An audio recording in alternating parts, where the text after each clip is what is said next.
we gather here today, I am reminded of a powerful quote by John C. Maxwell. Meeting is a beginning, keeping together is progress, and working together is success. This sentiment perfectly captures the essence of our gathering, coming together to explore, discuss, and innovate for the future of work.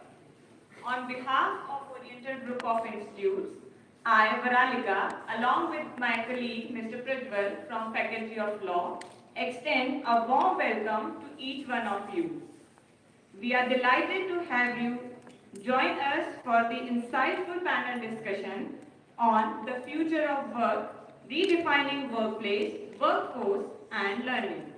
Today we are privileged to be joined by a distinguished panel of experts who will share their invaluable perspective on how the future is shaping our work environments, workforce dynamics, and learning methodologies.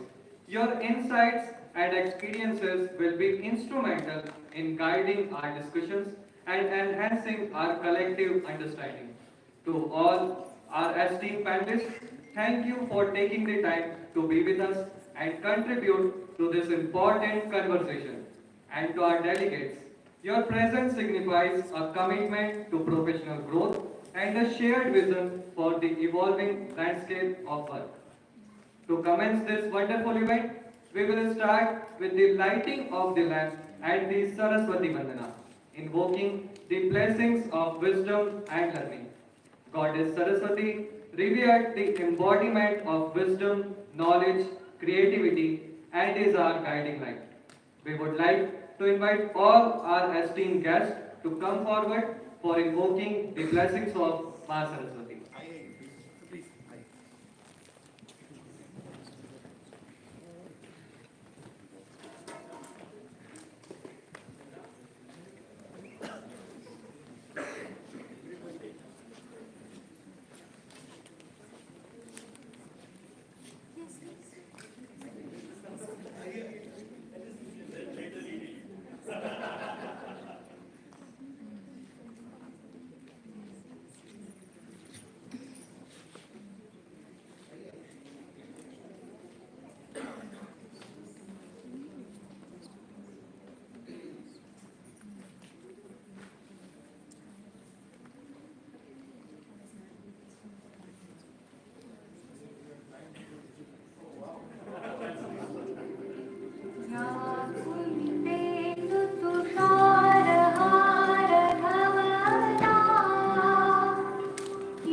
बुद्धिप्रदां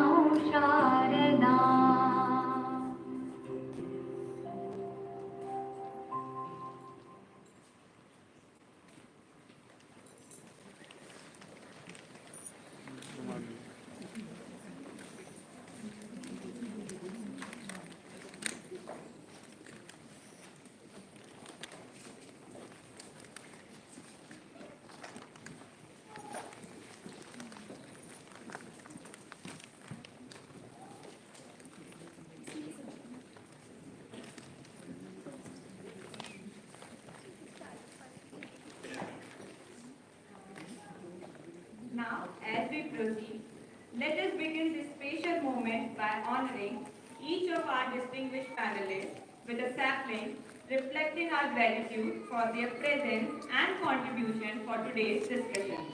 This sapling represents growth, hope, and a sustainable future, values that we have always championed.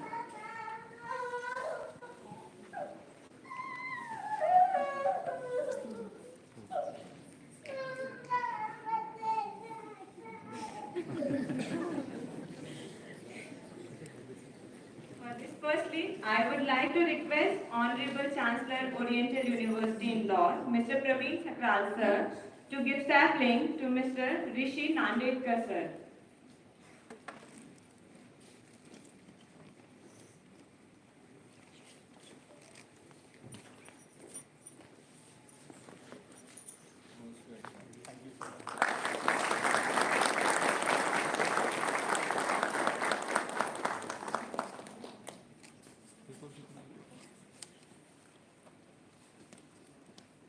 Now, I would like to request Honorable Pro-Chancellor, Mr. Gaurav Thakral sir, to give sapling to Mr. Sachin Sabu sir.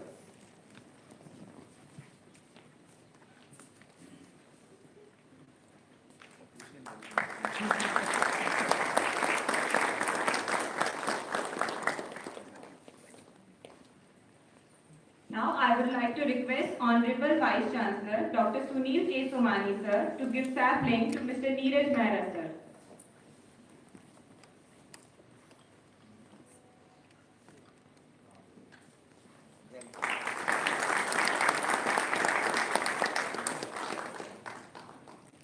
I would also like to request State President HR Success Talk, MP Chapter, Dr. Nihit Jaiswal sir, to give sapling to Mr. Yashpal Singh sir.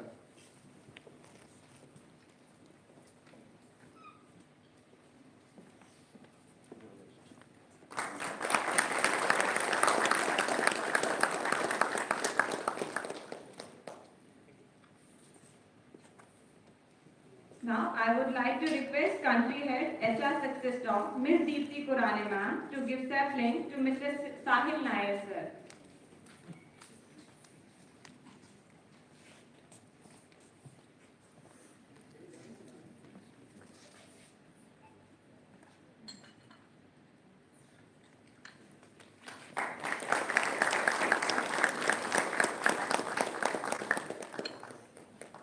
Now I would like to request Honorable Pro Vice Chancellor Dr. Dhruv Ghai sir to give sapling to Mr. Anand Dhruv sir.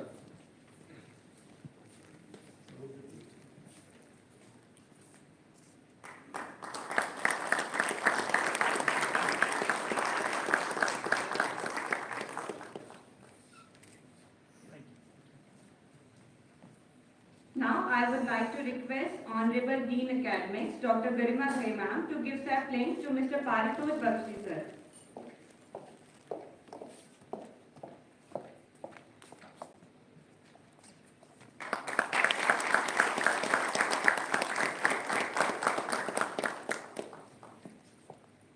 I would also like to request Honorable Director Law Mrs. Sonia Thakral ma'am to give sapling to Dr. Nihit Jaiswal sir.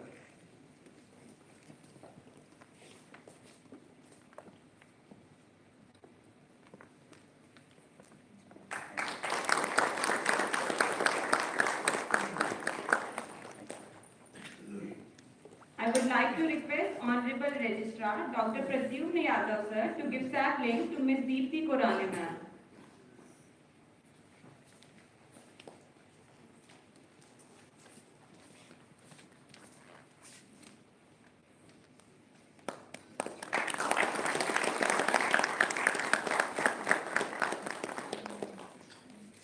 Now I would like to request Director Corporate Relations, Oriental Group of Institute, Dr. Mohammad Ahmad sir to give sapling to Akshay Singh sir.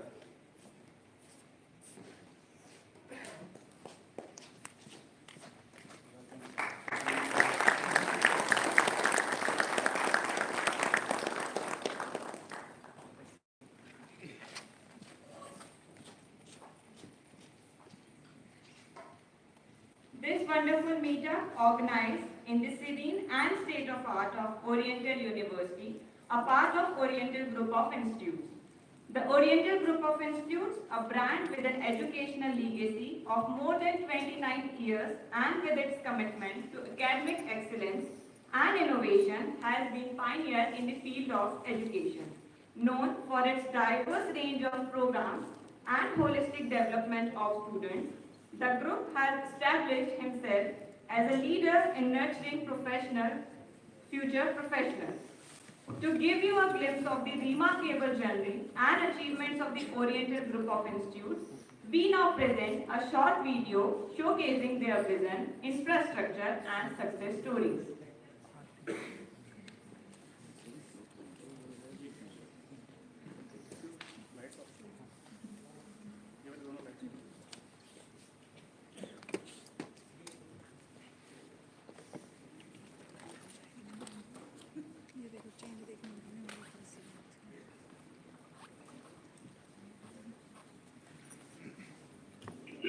Abraham Lincoln की जिस बात ने मुझे Abraham Lincoln के साथ जोड़ दिया, मेरा जीवन का लक्ष्य बना लिया, वो ये था, अब्राहम लिंकन ने कहा है कि मैं उस व्यक्ति को पसंद करता हूँ जिसको अपने देश पर गर्व होता है, मगर ये काफी नहीं है। मैं चाहता हूँ कि वो ऐसा जीवन व्यतीत करे जिससे देश को उस पर गर्व हो जाए। ये बात मेरे जहन में घर कर गई और मैंने हिंदुस्तान में आकर सोचा कि अगर मैं अच्छे शैक्षिक संस्थान यूनिवर्सिटी बनाऊं, उसको बनाकर करूंगा तो शायद आने वाले कुछ पीढ़ियां उस पर गर्व करेंगे।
in 2012 with a vision to bring HR and business leaders together in a form of a community to share knowledge and learn from each other.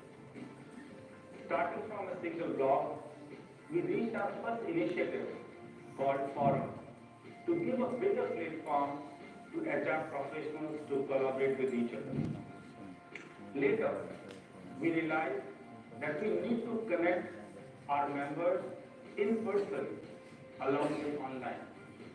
Hence, we launched our vertical called HR Sing Meets, under which we organize HR conferences and meetups where we invite HR and business leaders to talk about best practices in HR and business in different industries.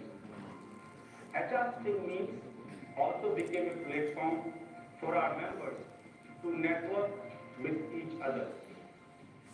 We continued and also launched our online assessment vertical, which helps professionals at different levels in their career to learn and get a certificate in a specified field in HR. These assessments and certifications help HR professionals to find jobs or advancement in their career. HR Success Talk has leveraged technology while building the community. Our YouTube channel is focused on providing online videos or diverse different topics for benefit of our members. We can find video, study material on topics like talent acquisition, HR journalism, HR analytics, learning and development, labor laws, and many more. During pandemic, we launched our webinar vertical. Again, with the use of the technology, we continued our mission of sharing and learning from each other.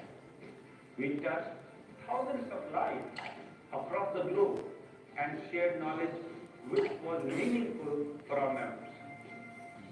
In HR Success Talk, we believe in recognizing and appreciating the contribution of HR and business leaders in their field, which is equally important. Hence, we launched our award vertical to provide a platform for professionals to give an opportunity to showcase their contribution and get recognized for it. We believe in fairness and capability. Hence, our jury and selection process is built in such a way that it provides opportunity to those who really deserve it. HR Success Talk has a very good presence on multiple social media platforms and other communication channels like Facebook, LinkedIn, Instagram, WhatsApp, and Twitter. You can also visit our website www.hrsuccesstalk.com to read some interesting blogs by our HR bloggers on trending topics and issues. We are a huge community with global presence in multiple countries and thousands members and growing every month.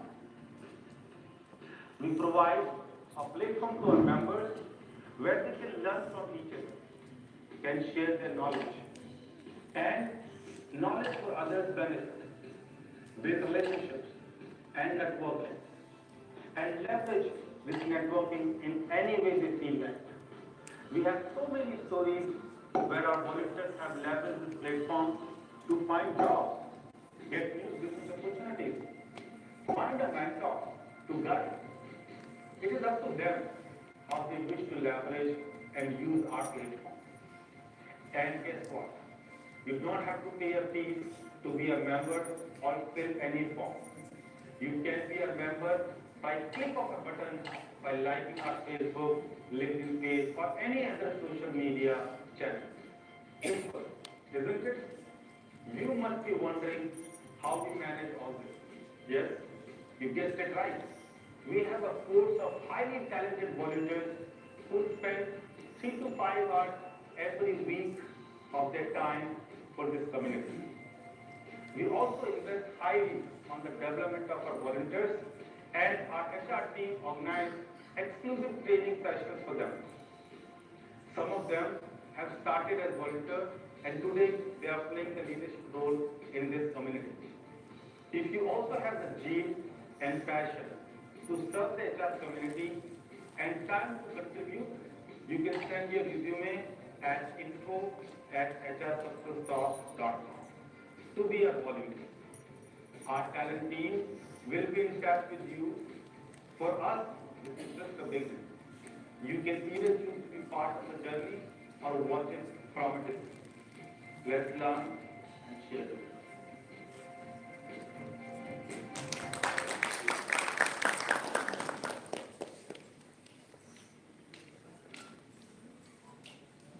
I would like to take a moment to highlight a key partner in making today's event possible. As we know, the success of any major event is the result of collaborative efforts and the coming together of diverse expertise.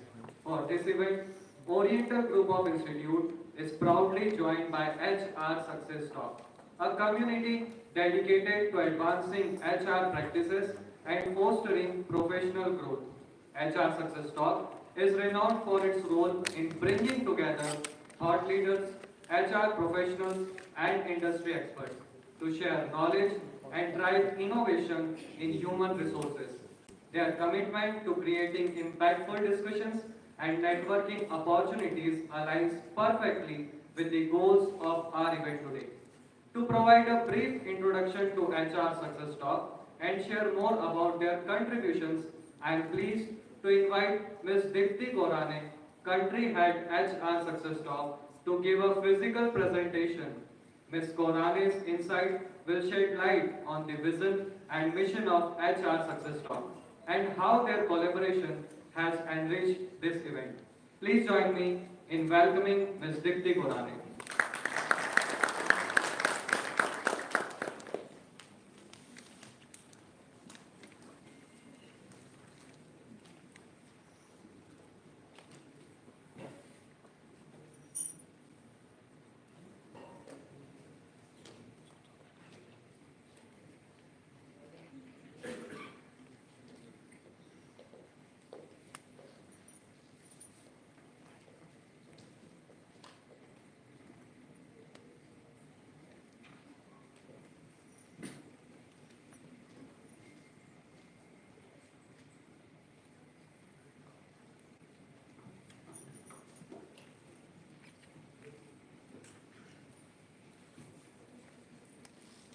Good afternoon, everyone.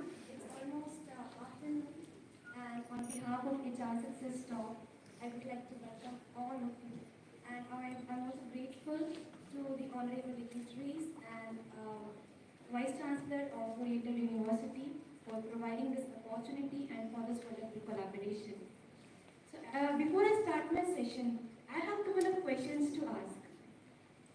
How many of you believe in continuous learning? Great. How many of you believe in learning and sharing? Great. So this platform and this session is perfectly meant for you. So now let me take you through this journey. Though you have already gone through the video, but now it's bigger than earlier. HR Success Talk, before I start, my name is Dipti Gorane and I'm part of HR Success Talk. And the best part of this that Open has started this journey in 2012 and I take a proud to be the first volunteer of this community so that I can relate to this journey as I live it day in, day out. So now let's move forward. This is our global presence we have in different countries. So as I meant, so this platform is perfectly for you. This is the platform where you can learn from people, you can find mentors, you can join this community for the relationship building, for the networking. This is our social media presence.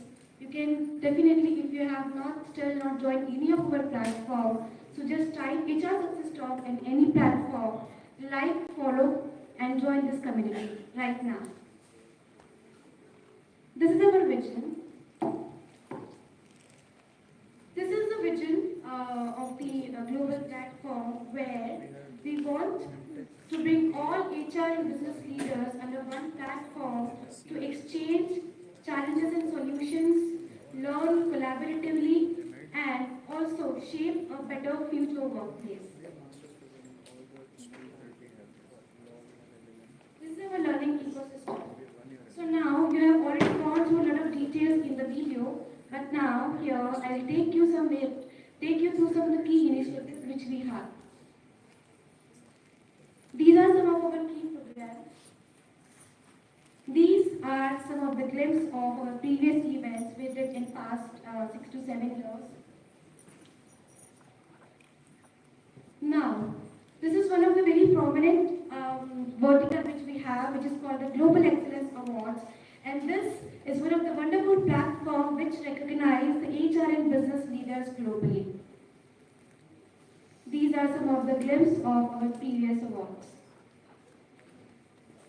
These are some glimpses of the collaborating with the media partners. Now, this is again the very important part of this club. This is the elite club. This is a club of a group of members who are CXO and CHROs joined together under one room, collaborate each other for the knowledge sharing. And now, I'm happy to announce that Elite Club is not only in these cities, we have also launched this Elite Club in Indore as well. These are some glimpses of the programs which we had in our Elite Club. College collaboration. This is another platform. Because of this, we all are here. So this is a platform which the vision of this platform and initiative is to bring the vision of HR Success Talk to the students and support them through the support of the colleges and universities. And how we collaborate? There are 6 ways to collaborate with HR Success Talk for college collaboration. We provide placement, internship supports, mentorship support.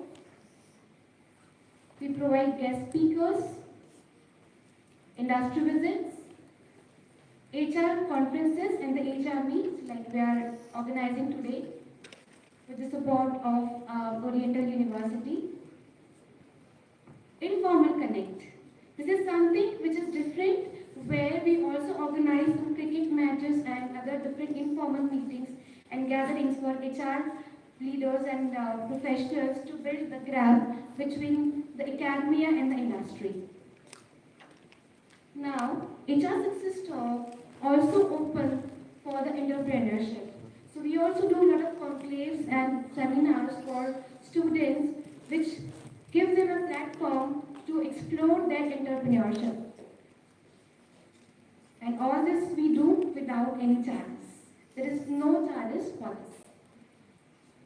These are some colleges and universities we have collaborated so far. Future Leaders Club. So this is something interesting for you. Like we have the Elite Club, which is for the CXO and CHROs. This is the new initiative which we have launched, which is for the managers, senior managers and assistant managers. So the objective of this platform is to groom and develop the future leaders through different sessions and initiatives. Project Lighthouse. So this is a mentorship program which we have recently launched where we are providing mentorship support to colleges and universities.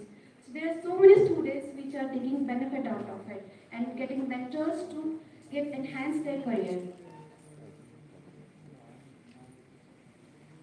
Now, this is the founder of this wonderful community, Mr. Govind Singh Negi. Meet our team. This is the team which we have in our global chapters.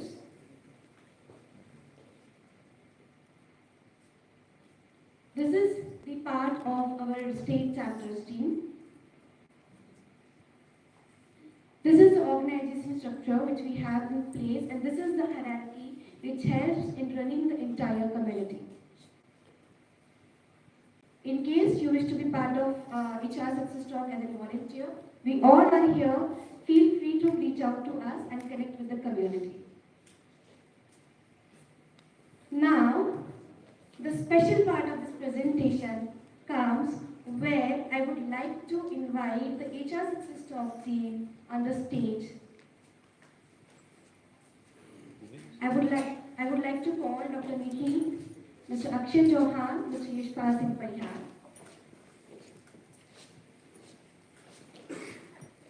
And now I would request technical team to please connect with Mr. Govind Singh Negi.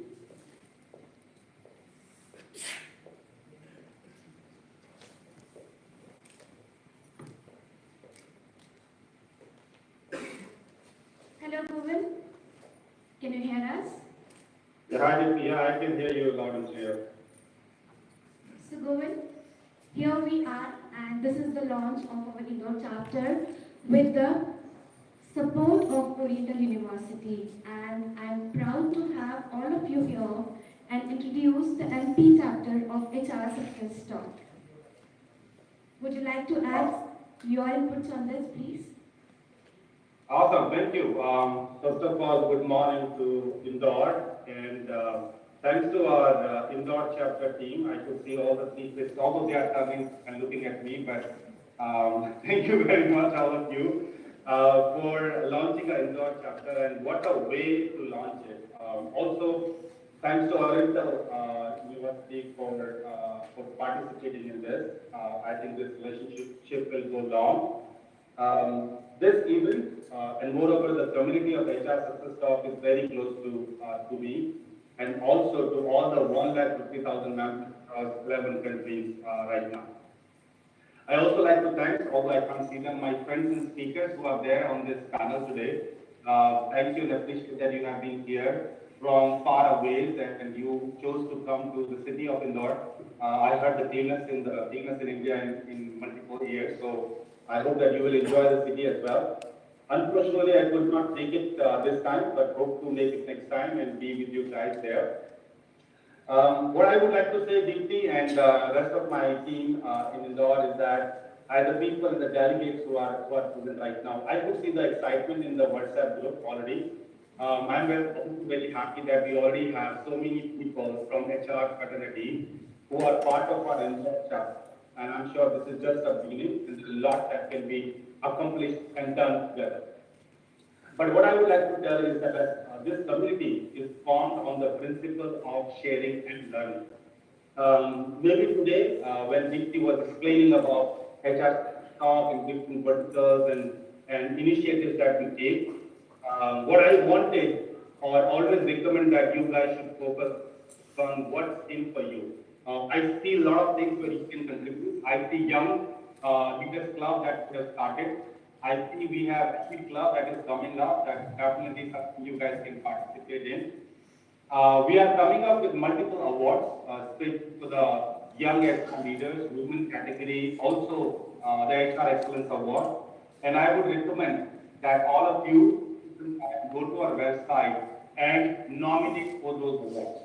And if you have done an impressive work and are truly interested, you might be the one who received that award in Bangalore on 21st of September. With that said, I will not take much of your time. I know you guys are here talking about the future of work and workplaces. And I'm sure the panelists are excited. I'm sure the delegates and the management of the college is also excited. Once again, thanks to our team in Indore for driving this awesome event. Over to you guys. Thank you so much, Govind. So before we sign off, let's have a huge round of applause for the Oriental University and the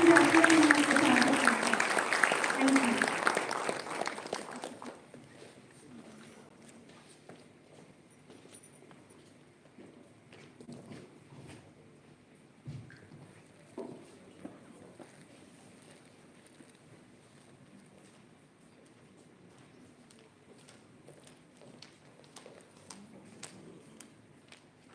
Thank you so much, ma'am, for such a wonderful insight. We are now approaching the most important part of our gathering, the panel discussion on all important topics, the future of work, redefining workplace, workforce, and learning. Before we dive into the panel discussion, let us take a moment to introduce our esteemed panelists. to give you an understanding of their backgrounds and expertise, which will greatly enrich our discussion on the future of work. Ladies and gentlemen, we are thrilled to introduce our esteemed panelists for today's HR discussion. I request all the panelists to please come on the stage. Let's give them a warm round of applause, ladies and gentlemen.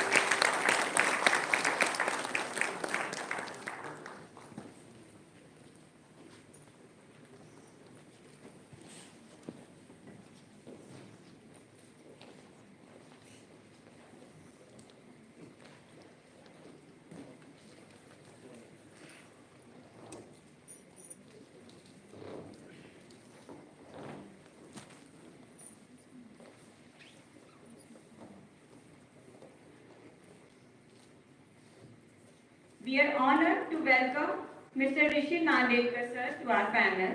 Mr. Nandekar is the Managing Director of Fusion Global Business Solutions in India, a company renowned for its innovative service management implementation. With over 20 years of international experience, he has lived and worked across 3 different continents, bringing a wealth of global perspective to his role. His expertise and dedication have led him to be a part of and lead some of the largest and most ambitious service management projects globally, working with some of the biggest Fortune 500 companies. Please give him a big round of applause. We are delighted to welcome Mr. Sachin Sabu to our discussion. Mr. Sabu is the co-founder and CEO of Computronics System India Private Limited, a company providing cutting-edge IT solutions and consulting services. He is also a director at Fair HR Solutions Private Limited, specializing in leveraging technology to streamline HR processes. With over 16 years of experience in the IT industry, Mr. Sabu has been instrumental in driving business growth and digital transformation, earning recognition as a prominent figure in the industry. Please give him a round of applause.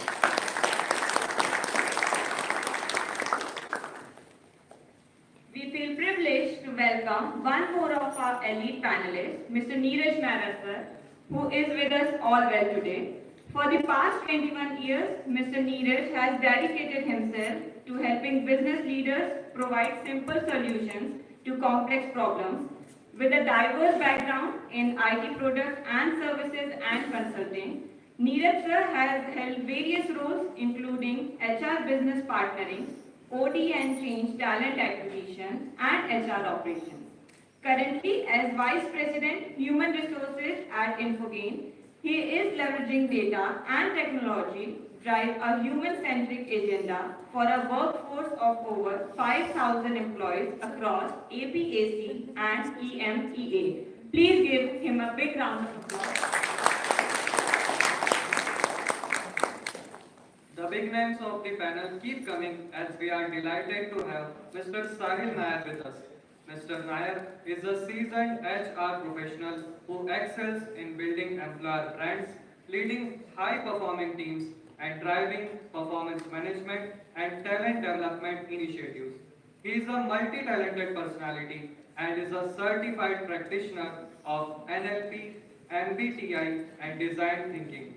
As the Senior Associate Director of HR at KPMG, he is leading the people function for the Integrated Center of Excellence and the firm's delivery center in India, partnering with leadership to drive next generation HR practices and solutions. Please give him a round of applause.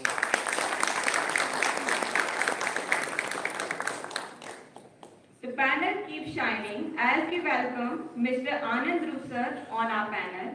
Mr. Dhruv is a seasoned HR professional with over 20 years of experience in human resource management. He is a certified HRM, appreciative coach and counselor, trainer, TTT, quality analyst and NLP practitioner. Currently, he heads the talent development vertical for NTT India and its group companies, focusing on employee engagement, early careers and corporate events. Please give him a big round of applause. Making one more addition to our unparalleled panel is Mr. Paritosh Bakshi. Mr. Bakshi is a seasoned professional in HR and talent acquisition, known for his strong skills in stakeholder management, recruitment strategies, screening, and talent management. He has led talented and dynamic workforces as the head of Talent Acquisition India at Civica and Senior Human Resources Manager at Rakuten Symphony. He is currently the head of HR and talent acquisition at Boot Next Vision Bits. Please give him a big round of applause. And now, ladies and gentlemen, I would like to put your hands together to welcome one more elite panelist who is also the moderator for the session, Mr. Yashpal Singh sir.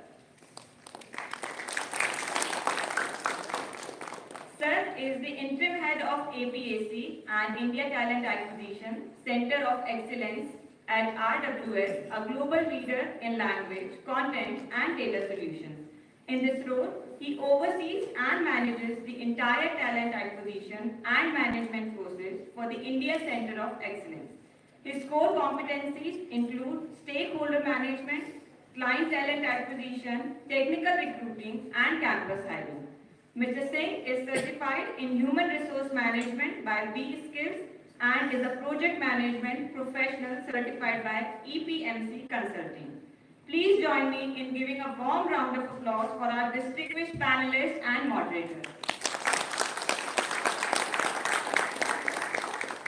To lead us through this engaging discussion, I am pleased to invite Mr. Yashpal Singh sir to take control of the microphone and guide us through the panel discussion. I am sure his expertise and leadership will ensure a dynamic and thought-provoking session. Over to you, sir.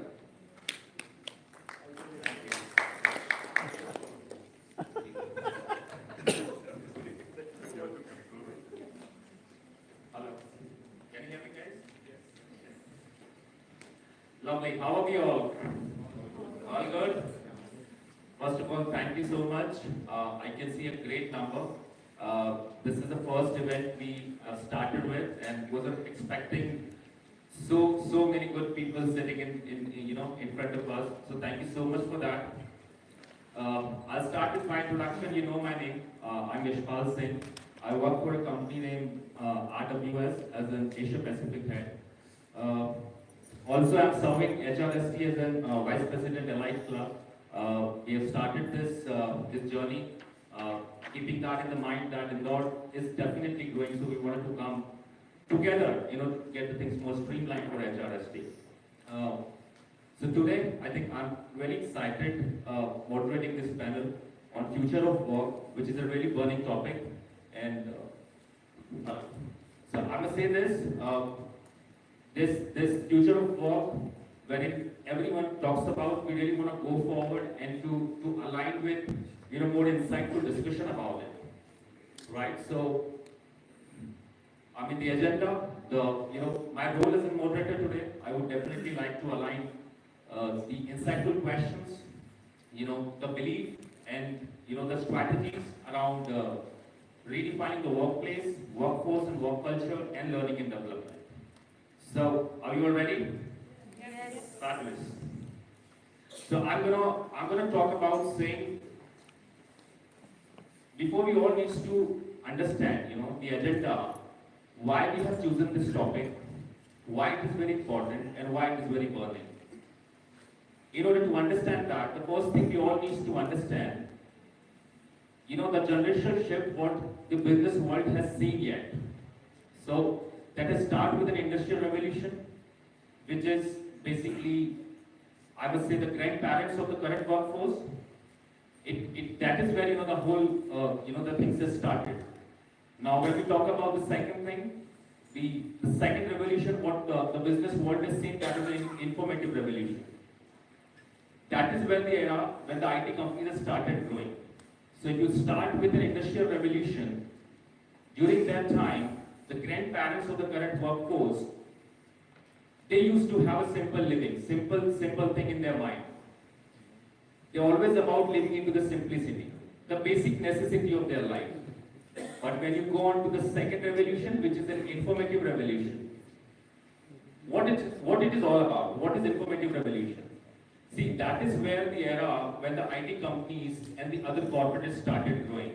So people from a simple necessity, they have gone to a second phase, which is more of a standard of living. Okay? Now the third thing, which is a social revolution, that is where the current workforce is all about. Now, so it's not just with the generational shift, the revolution shift, we have even seen a very big thing which we haven't expected in our life, which is in pandemic. Now the pandemic has created a bigger picture in what we used to think as in corporate. Our belief, our attitude, our collaborations, our communication, our learning and development, everything has changed after pandemic. So this is where we bring in and talk about how the future will look like as in workplace, as in work culture. What are we going to do for the learning and development? All right, so I'll start with that. But in order to understand, I would like you all to be 100% available because we have just got 50 minutes, maybe an hour together, right? So if you all have any questions, feel free to ask. Do not leave everything for the Q&A, right? Hello? Do not leave everything for the Q&A. We are absolutely open in receiving questions, and I will definitely looking forward to have a fruitful discussion with the experts, the lovely panel I have available today. All right, so I'll start with the first question to the person sitting here, Mr. Rishi.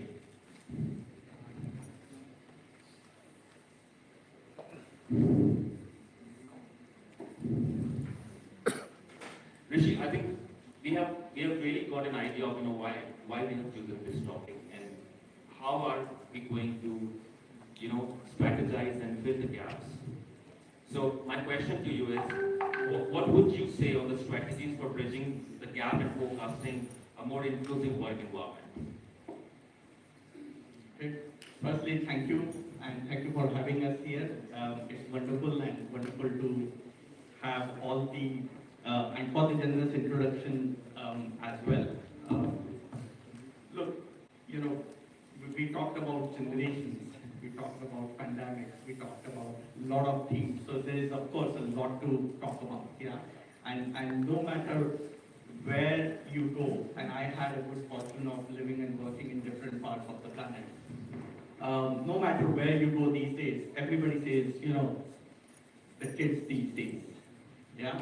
Everybody says the next generation these days, they are different, and so on and so on. So when we talk about the inclusivity, it cannot be just one or two parameters, right? It's a much broader picture than that. It's not just generational, it's not just gender, it's not just background, and so on. And we need to look into it from a holistic point of view, right? And this is all across the globe as well. Yeah. So the beautiful thing which has happened, and one of the silver lining that pandemic has created is a lot of what Gartner describes as micronationals. The companies which are necessarily not too big but creating huge impacts. Yeah. And at the end of the day, it's all about people, right? So from an inclusivity point of view, right? Everything that you do, yeah, terms and terminologies that you use, yeah. How you put your processes and policies in place, every single aspect of it needs to be rethought of, or you need to relook at it from that inclusivity perspective, right? And different companies have different strategies to adopt to this, to address this, and so on. We have our own, strategy to do it. But you need to, for example, we do a lot of training on unconscious bias. Yeah. You need to make sure that while you are interviewing or while you are putting your processes and policies in place, it is passed through that, to ensure the right results. And we have not done anything specifically apart from that, but we have as a company, we are getting great results from that perspective. Absolutely, thank you, and I believe that. Uh, Honestly, when we talk about pandemic, when we talk about a different era of work, I think there has to be some balance. There has to be an understanding of how the future is going to be, and there are challenges when we have gone from a physical presence to a virtual presence. So thank you so much, Rishi. I mean, Sachin, I have a question for you. See, we understand the pandemic has completely changed the whole structure, the mechanism, and everything has got changed, right? So my question to you is, how do you envision the balance between the remote work, the hybrid, and the on-site work what you have?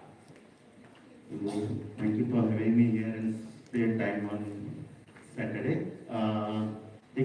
What I envision future of work is remote, hybrid, and on-site will coexist. They'll complement each other and give flexibility to employee and also while fostering innovation and collaboration, right? And we have to bifurcate all this pattern in few parts, like hybrid work. So it would be somewhere around 40 to 50%, which requires team collaboration or brainstorming sessions. And hybrid is dominating nowadays because pandemic has gone. But our work routine is not to the same pattern which used to be earlier. And companies are facing challenges to bring the people to office. Yep. So I think in this situation, hybrid is dominating nowadays, and it gives flexibility to be on a remote and in-person interaction as well. Exactly. Right. And talking about the remote will play a persistent role in work layout actually. So where people don't need to be in office physically, right? And it gives flexibility to the employees and also helps companies to attract talents on broader geographical areas. So yeah, it is going to be there, and some companies are preferring to have on-site work culture just to foster a strong company culture and more collaboration, and cohesive in between the team. So that is true, Sachin. Thank you so much for that. And I believe the remote, the office, and the on-site work we talked about. So this has got a different understanding from a company perspective. We have got some of the panelists, those who are having a great experience talking with Sai, with Anand and Neeraj and Paritosh. They will all agree on this. There's a different way of, I must say the feeling when we used to go to the office, right? That is a different feeling altogether. Right? We always used to think about getting ready, right? We wanted to be a little early, right? We wanted to travel, we wanted to be into the traffic, right? That was the starting of the day right from the morning, right? But right now, I can see that there's a different shift. There's a different approach, there's a different belief now. People can go and attend the meeting, right, just 2 minutes before, to the schedule, right? People can shift it. So I understand what you're saying, but that is also depend on the learning and development. That is about the skills what we are talking about. Yeah? So thank you. Here's a question for you, please. Yeah, please. Sorry, just a quick point on the remote and hybrid. Look, at the end of the day, we are all tribal animals, right? And you need to have a sense of belonging, right? And yes, you can foster that with hybrid and so on, and then there are some points where you need to come together. There are some things which work better in hybrid. And hybrid also means different things to different companies, right? But we need to come together. At the end of the day, we are all tribal animals. That's true. Neeraj, before I go to the question to you guys, I think I'm absolutely fine. The panel is fine. If you have any question in between, if you want to talk about it, add on something, we're absolutely good to go. And we would definitely like to hear from you as well. It's not just me talking. We would definitely want this session to be more interactive. So feel free to ask questions. Anyone so far on what we have discussed? Anything anyone want to talk about? Now, let's come to the skill, Neeraj. I'm so sorry for that. So, what do you believe, Neeraj?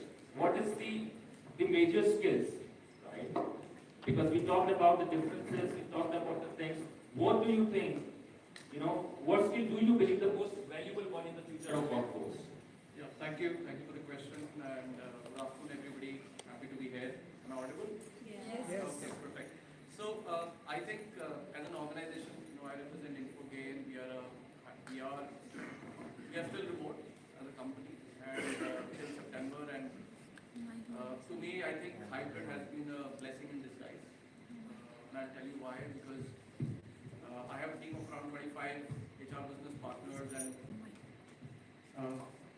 I have a team of around 25 HR business partners, and out of them, 22 are females. And That's so nice. yeah. That's So, so very nice. so I have to have reverse diversity. So my team also keeps complaining that we need to have more reverse diversity in the team. I think what has really helped, and one of the skills that has really helped me is emotional intelligence. If one of my colleagues comes and says that my maid has not come in today, I need to take a break for 2 hours and then work, I would never have a problem with that. And when I started, I said that hybrid has been a blessing in disguise, because I know every team member's husband, children, parents, because of the hybrid thing. Because I see them on the Absolutely, yeah. on the screen. True. I know their birthdays, I know their anniversaries. There was a time wherein I had to announce promotion to one of my team members, and I called her husband, saying that I want to thank you so much, because you give her that time and space that she can contribute towards the office. So I think emotional intelligence to me is the number one thing, number one skill that can really take you places, and should be a skill that each one of us should develop as a future leader. So that's one. I think hybrid has also taught us that how can we continue to collaborate irrespective of whether we are sitting together or not. So that's another thing which I feel, collaboration is another thing which I feel, whether virtually or face to face, is another very, very important skill which I feel needs to be developed as an individual. A lot of people talk about AI and they feel that they are going to lose their jobs. I feel upgrading yourself digitally is very, very important. I'm sure we have a lot of HR folks here, and we may be scared. A lot of other people are, engineers are scared that their jobs are going to go away. But I'm a great believer of technology.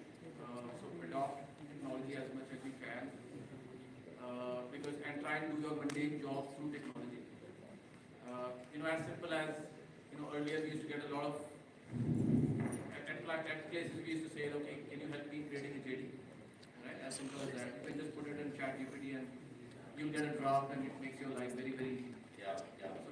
So I think evolving yourself digitally is something which I feel is very, very important thing, and we should continue to learn more and more, especially on the HR side. I feel, and one of the questions which came my way, and I was talking to Sahaj, was my CEO said that what can you do to earn more business, right? So that's another question which I feel HR folks need to learn, that how can they contribute directly to acquiring new business. And last but not the least, I feel cultural awareness and cultural sensitivity within the people and the team that you are in and the organization that you are part of is something which I feel is a very, very important skill, very underrated but very important skill. Because whatever you may say, whether you are in a consulting or a technology company, everything is done by people.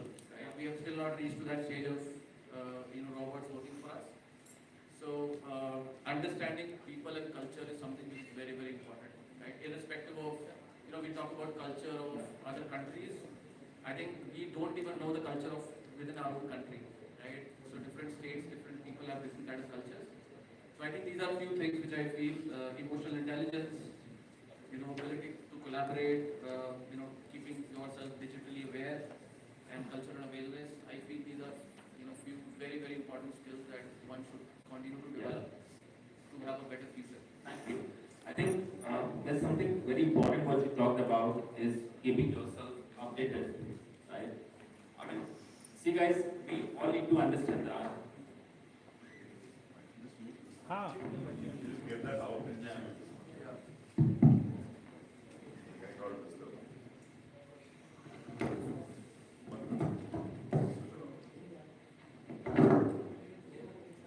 Right, so he mentioned something very important about keeping yourself updated, right? I think we have got a privilege. I don't know if you guys must have seen that there are 4 skills I must say very quickly. I must say the sub skills which run the entire corporate, right? There are people on the top sitting at the CEO level, the executive level. Who all are they? They are highly skilled with a specialization. They are the topmost in the hierarchy. Now the second comes is in highly skilled. Now there are directors, senior directors. Those people come into the highly skilled. There are third one, which is skilled. What are those people? I mean, we are so privileged to be there in school, right? We are so privileged to be into the college. We know how things works, right? So we are already skilled. There are people those who are semi-skilled, like the support staff, peon and security guard. They are all semi-skilled. Now, when you talk about skill, I mean, it's up to you where you are. I mean, how can you say that the person sitting at a highly skilled with a specialization have gone to that place overnight? No, I don't think so. This person has strategized it. So all need to understand that we talked about going at a certain destination, but we never strategize ourselves. So understand that where we are, where we want to be in a what period of time, that is completely dependent on what you strategize and keep on learning and development. So I'll tell you, एक छोटा सा शेर याद आया मुझे कि बात तो बहुत सारे लोग करते हैं. You can relate this. बहुत सारे लोगों का नसीब में कुछ नहीं होता है. Right? So I think वो कहावत होती है कि नसीब था गरीब, दिल अमीर था. I mean, it's all about whatever you believe in reaching to the destination. कि नसीब था गरीब, दिल अमीर था, मिलकर बिछड़ना हमारा नसीब था. नसीब था अमीर, दिल गरीब था, मिलकर बिछड़ना हमारा नसीब था. चाहते हुए भी कुछ कर ना सके, घर जलता रहा और समंदर करीब था. You keep on talking about the stuff, you keep on doing the thing. Unless you strategize yourself, you will never be able to reach to your destination. So the next question. Right, so Neeraj, thank you so much. I think Panelist, question to you. Coming to what Sachin has mentioned about the mode of work from office to moderate, what are the implications and the things on the you see as an impact on the productivity, collaboration, and work-life balance? So I include both employee side and the company side. Yeah. Because being in a position where I have to strategize the business side as well. So a capitalist mindset as well that we have to see from the HR perspective, that company is getting the proper growth with their employees. That is the one thing. So having people in the office always is good, because be it a hybrid, that is also fine. Because when your teammates are there, you are developing a few new things, a discussion is very important. And virtual discussion doesn't give you the innovation. It gives a certain time limit to discuss, chance to speak during the discussion one by one. That takes a lot of time. So a lot of good ideas go away in between that time. So from the company's perspective, that is one thing. Second thing is, a lot of government support is there when you are having an office somewhere. I'm sure Sachin and Rishi will second me that they are developing good offices.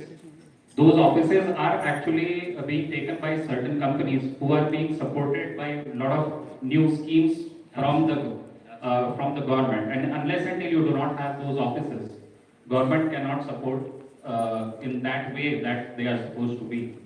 So from the capitalist mindset of the company, this is what I see the implication, where benefits, good innovation, new strategies that are being develop when your one-to-one interaction is going on.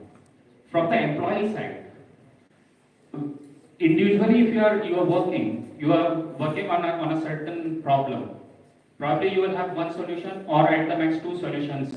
But when you are discussing it with your colleague during your lunch time, during your spare time, that gives lot of solutions, lot of ideas in between casual talks. You come up with a lot of, and that grows as well as an employee.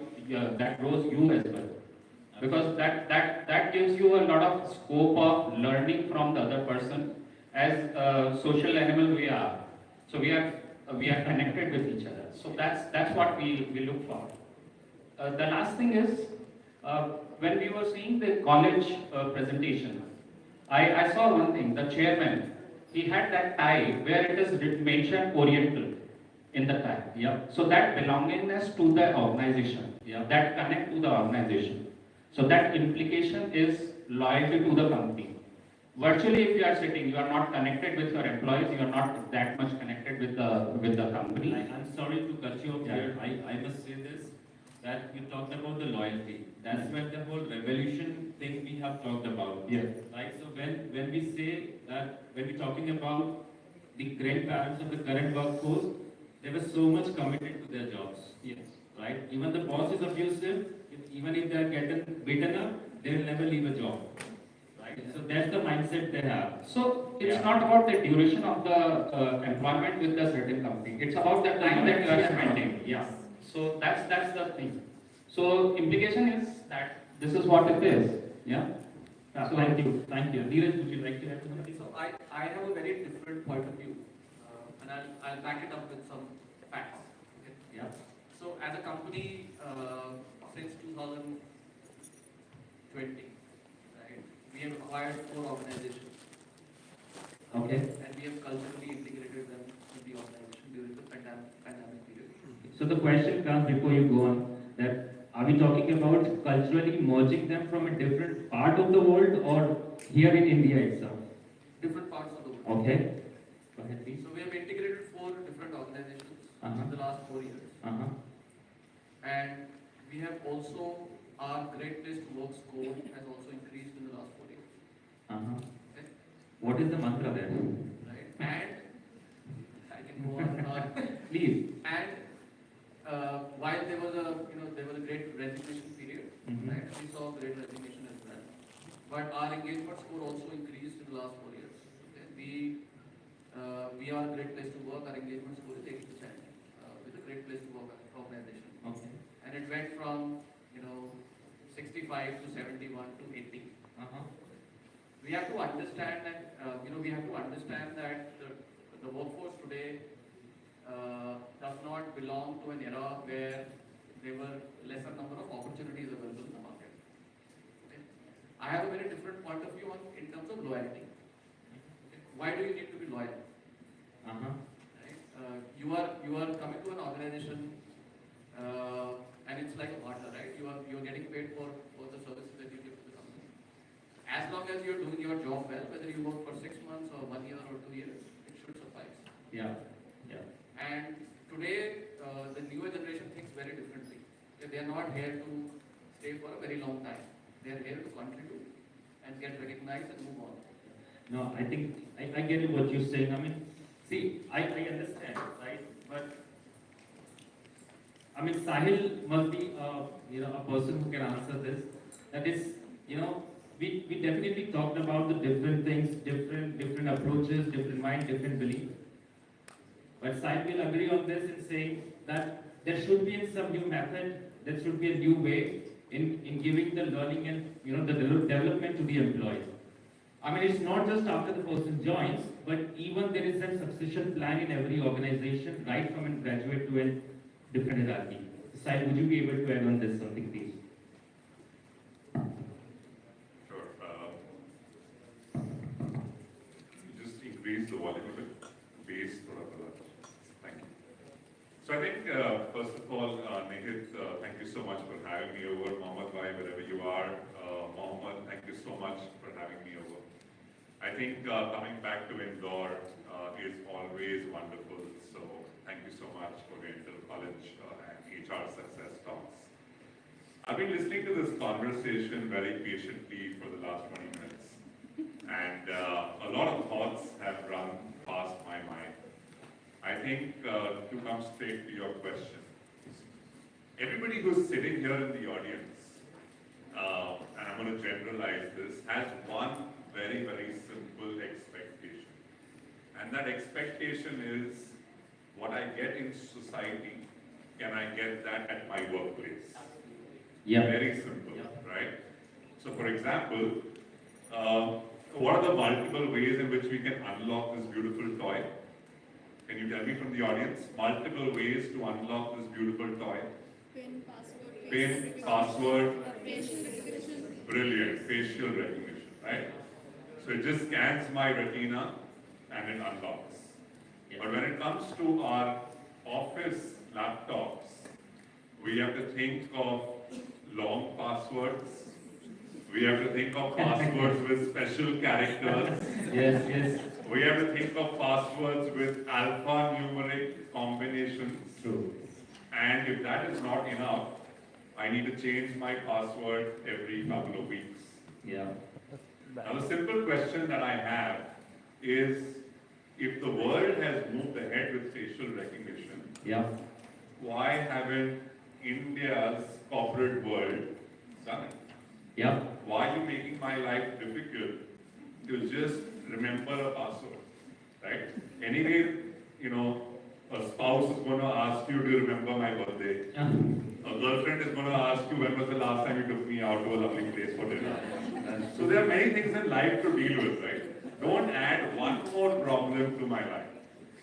Point number one.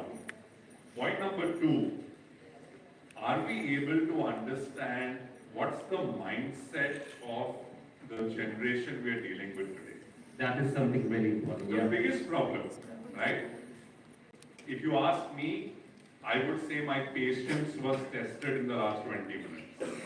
कि मेरी बारी कब आएगी, right? And someone senior with 20 years of experience is going to say, everybody has a point of view, they're speaking so nicely, I'm learning something. Yeah, yeah. Where is the mindset? Is the mindset that I'm listening to talk or I'm listening to learn?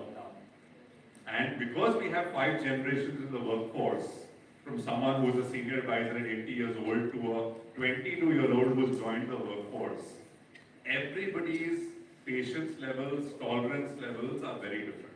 Absolutely. Now, therefore, are we able to understand that learning earlier, that used to be a classroom learning of 8 hours and you would sit there and everybody's listening to you. Today, beyond 8 minutes, I'm going to say, Anand, kya bol rahe? I'm going to say, do I have an interesting person? Nupur, where are you in the audience? Nupur? Nupur's right there. So Nupur has taken a nice picture, put it on Insta on a story. I have reposted on my story. It's all happening while this panel discussion is happening. Yeah, yeah. Right? Does that mean that I'm not listening to you? Of course I'm listening to you. Does that mean that I'm distracted? I'm not distracted. But have I honed the skill of being present in one environment, but in 50 different moments that are happening in that one environment? Yes. But if you're going to come and say, hey Sahil, put your phone away because you're not listening to me, and that is disrespect. I don't think that's disrespect, maybe you think. Now the problem is, when one person thinks it's disrespect, and that person is in a position of authority, and someone who is more competent than that person on technology says, "Bachchu, mere paas aao." Yeah. Because that guy is going to spend 5 days to crack a problem, and this person is going to crack that problem in 5 minutes. The problem is, how do you coexist? Yeah, that's true. Because one cannot go without the other. This person has seen 30 more years of Diwali, this person has not seen. This person has access to technology that this person is wondering, how do I solve this problem? How do you coexist? Right. So, I mean, what you just mentioned is absolutely right, but I think the approach, the mindset is definitely has to be there. I'm sure when we talk about the approach, when we talk about the beliefs, I think there's a different ways of taking the things. based on the experience as well. And yeah, so what happens sometimes when we talked about that experience and that mindset and shifting to what is required for the future, what is required for the present, right? So that has to come with zeal, right? That has to come from from a positive approach, right? And that will never going to happen with a number of years, of living experience you have, or maybe number of year of working experience you have. That is definitely a positive mindset and positive approach which can help you in getting that aligned. So that's very, very true. And I'll just go back to Neeraj's example, right? COVID got us to really make geography history, right? Earlier we would say, I'm in India, you're in US, this, that, whatever. Geography became history in COVID, right? Point number one. Point number two, I'll just build on what Neeraj said. It wasn't just about the child in the house or the parent in the house or the spouse in the house. We actually learned, how many of y'all are pet lovers? Okay, get your phones out and switch on your cameras. Get your phones out and switch on your cameras. And I'll tell you when to start recording. Because Oriental College and HR Success Talk need to get this amplified to the world through each one of you. Are you guys ready? Yeah. 3, 2, 1. Yash, you know what happened during COVID? What? Neeraj said, we of course got to know parents, we got to know children, we got to know spouses, we got to know their birthdays. But you know what I got to know? Yeah. I got to know that one of my team members has one member in her family who she loves the most. And that was her dog. Not the husband, not the parents, not the children, but the dog. And therefore, the best gift that we could ever give her was a pet spa.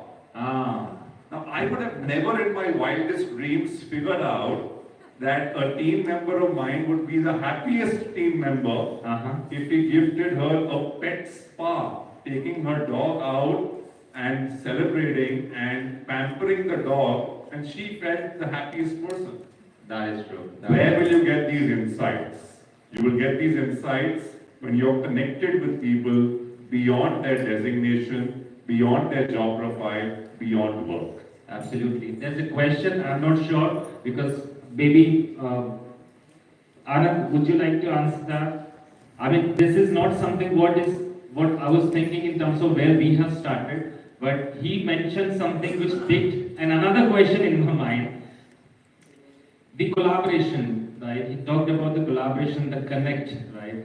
And I certainly believe that unless you trust someone, right? So, like in an organization we talked about, that's why you mentioned. See, unless you trust your people, you will not be able to help them grow, right? There has to be a trust in your team, in your people, and you will only get that when you are connected with those people, right?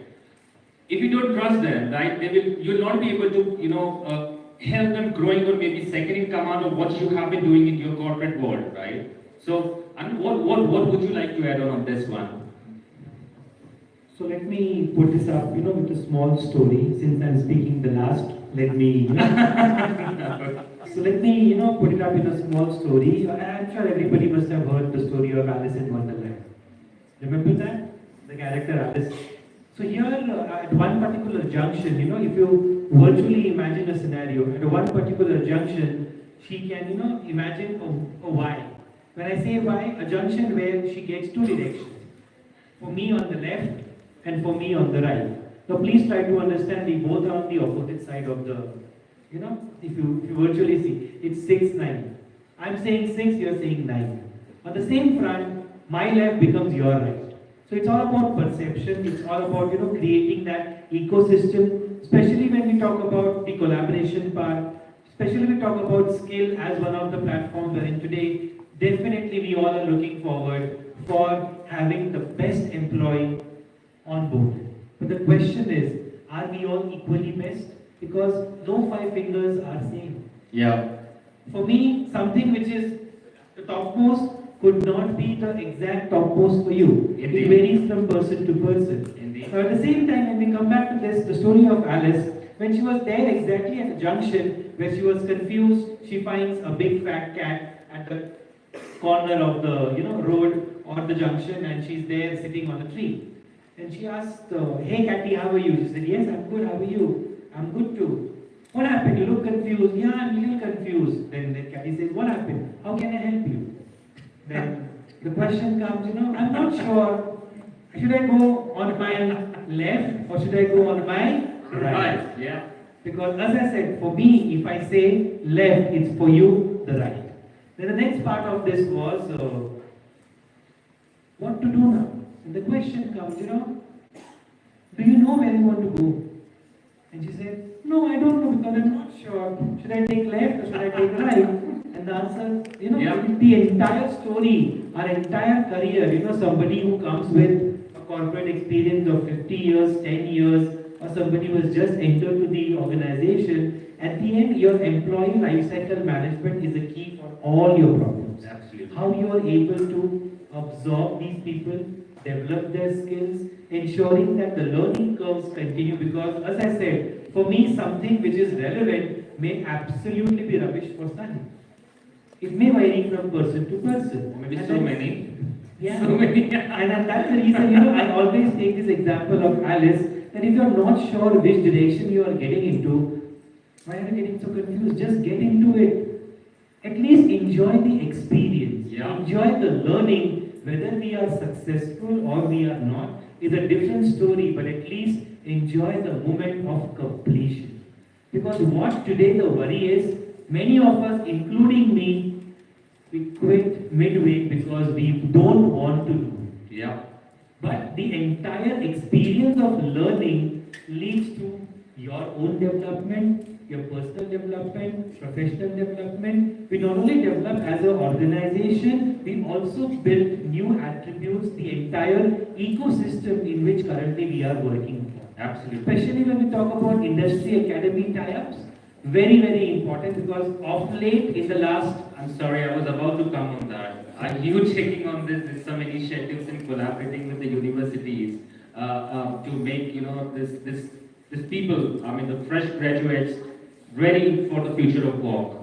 So are you taking any initiative or getting on that? In fact, a lot of initiatives, we are, so I know so many organizations, including mine, we have, a GT, a graduate trainee engineering program, wherein somebody who has just graduated, technical, graduated, and he or she has entered into an ecosystem. We have an entire program wherein we not only develop their technical competencies, but that is the entire, again, coming back to the employee lifecycle management, because please try to understand, this is the first experience for anybody who has just passed down from a campus to corporate. Yeah. So the entire journey of campus to corporate, wherein on an average, 150 to 200 is what intake typically looks like. But I know many of my industry friends, they start their numbers with 2000. Yeah. Yeah. So it's all about these numbers, these skills, because today, in the last 5 years, what I see and what I have experienced is lot of potentials and opportunities are coming up, especially with a few fresh entrants in the organization. Yeah. Again, the question goes back to the Alice's question. There are ample opportunities. How much are you able to leverage into it? Yeah. And that's the reason, many organizations, many institutes, especially, colleges have these cutoffs of having at least minimum they have to give 1 or 2 interviews. One interview they have completed, then they'll not be a part of any other, campuses. Again, there are these, what do I say? These do's and don'ts which are defined, keeping skills and keeping our, employees into consideration. But at the end, if you are really willing to add value, if you are really willing to take up the next role, just get into it. Just decide left or right, and then going round and round about it. Take up that initiatives. Worst to worst case, we may fail. But at the end, you will definitely learn. And that is what the whole target, whole experience should be. Because my humble request, especially to all my freshers who are getting into the corporate world, the huge campus to corporate world which we are getting into, many things we understand from a theoretical point of view. Something you will definitely learn the hard way when you will make mistakes. And trust me, I'll be very, very happy if you are making mistakes. Do not repeat the mistake is what the biggest takeaway for each one. You'll always learn by that. That is true. Yeah, that is And that's the reason today, if you see, every corporate today has a dedicated segment which focuses purely on industry academy relationship. Absolutely. Because that's how we are building the new skill sets. This is how we are building the organization, and that is how we are not only adding value to our portfolios, but overall as an organization, as a nation building, skill building universities. There are so many, state level, government level, at all levels there are a lot of work happening on that front. So definitely today is a good time, and especially for all my new entrants in the organization, look forward for more learning opportunity, because the more you learn, the more you grow. The learning curve should not stop. The day you stop learning is the day you stop growing. Right. Anand, thank you so much for this great insight. I think, guys, there's one thing I would just like to add here, and then we probably move to a Q&A. If anyone would like to add on anything, we can do that. Feel free to think about. You must have note down few questions. I hope so. Then we will get on it. So, I think I'll just add one quick perspective. We many a times think that learning happens when everything is going good. But the real learning happens when you go south. The real learning happens when you do something for the first time. And therefore, you should ask yourself, when was the last time you did something for the first time? Because that's when the real learning happens. I'll give you another classic example. I won't name the college. Another college where someone made a very similar comment saying that, hey, you know what? We were very, very grateful to the families for the people who got promoted. And we reached out to the families, thanking the families for saying, you've allowed your son, daughter, spouse, whatever, to really spend so much time at work, and we really appreciate your contribution. Hold your horses. One of the ladies in that organization went and complained to the CEO. What was the intent of the organization? To offer gratitude, saying thank you so much. Right? But she went and complained, saying, listen, your entire letter that came across home to my spouse almost made me feel that I report to him. It made me feel that, thank you, Mr. So-and-so, for allowing your wife to spend time, extra hours, put in contribution. And she said, listen, I don't take permission from him. It's my life, it's my job, it's my contribution. True. I'm an empowered woman. But the way you write that letter is not offering gratitude. It's making me feel that I'm living in a society where I still need permission from my husband to do that job. Absolutely. Now that was a massive learning for that organization to say, intent was good. You wanted to offer gratitude. Indeed. But the choice of words left one individual with a feeling to say, I feel shit about it. And therefore, the real learning also happens between what I'm thinking and how people feel. Many times we say, right, मेरा तो मन नहीं था आपको दर्द पहुंचाने को, आपको दर्द क्यों हो रहा है? Right? And therefore, intent versus action is where most of the learning happens. Absolutely. Thank you, Sahil, for great presentation. And that's why just a second. That's the reason I mentioned, and just this story comes to my mind. When one of my ex-bosses spoke about it, Anand, wonderful job. Operation successful, patient dead. That's exactly what, many times these emotions and this kind of, it happens. Yes. It's all about, how do we feel about it? Yeah, that's true. And there's one thing. Now, after the operation, you say operation successful, patient dead, give 5 lakh rupees, patient will become alive again.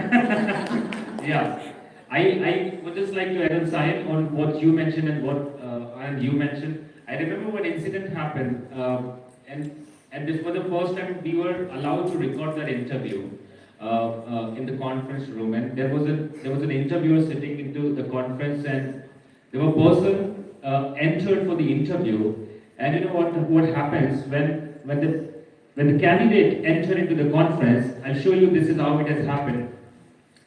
The person was sitting as an interviewer, and the candidate went inside, and he was like, "Good morning, sir," with a great smile. But the other person sitting, he was not intending to smile and greet that person, right? This is how it works, right? You're not being forced of doing anything, right? It's you are willing to do it for yourself, not for other person. Smiling, greeting, and feeling good about it, what you're doing is very important, right? Rishi, you wanted to say something on that. No, you reminded me of a beautiful story on commitment to learning. So I thought I'll just share that. I'm sure some of you might have heard it. You know, so the Greek philosopher Socrates was condemned to death, right? And the night before, when he was asked to drink the poison the next day, he asked for a new book to learn. And people who were surrounded by him, and they were asking, you know, what's the point? You know, tomorrow morning you are going to drink this chalice of poison and you are going to be no more. What's the point of learning something today? Yeah. So Socrates replied that it is so that I die little bit more learned, little bit with more wisdom. Great So that commitment to learning and lifelong learning, we made great points. You know, the world around us is changing. We live in a so-called VUCA world, as they say. You know, the technologies are leapfrogging every day. So absolutely, that commitment to learning is so critical for everyone, not just students, for everyone. Right. Yes, taking your example, the interviewer, is not smiling back. That's what I was talking about, the loyalty to the company, not the duration, but the loyalty, because he is representing a company there. And if he is continuing with different interview person, so that is what is reflected from the company side, an impression that is going on with the interviewer. So that's what an employee should also think, that he is there not as an individual but as a representative of a company. Yeah. So it becomes his responsibility for the slightest of the work that he is doing, that is going to reflect on the company's overall perspective, their impression, and everything. Absolutely. I think we can go on and on and on. I think let's go to the audience now. And we know that when we guys hold the mic, we will never stop. Right, so that's fine. I think now let's come on the Q&A, guys. I mean, I'm sure that some people have the questions around on what we have discussed. At the back. Can we have the mic there, please?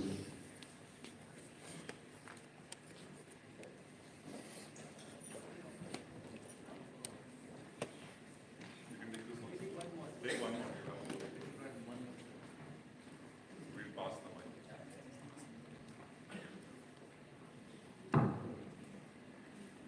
And second, third last row.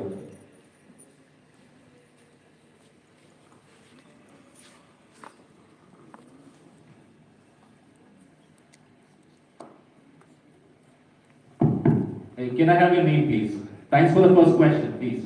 Good noon, all of you. I welcome as an employee of Oriental University to all the esteemed guests over here, sitting over here, and have a good noon to all of you. Thank you very much. So, anybody can answer. It's a general question that as an academician who wants to enter into the corporate world, what qualities or the skill will you look forward to him or her as per the commitment to the company, whether it's the soft skills or the communication skills or the employability skills or the technical skills, and especially who is a non-technical person, whether you look forward for the academic skills or the technical skills or the professional skills.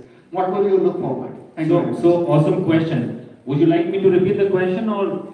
Yeah, okay. Who would like to take it? I think that's a very, very powerful question.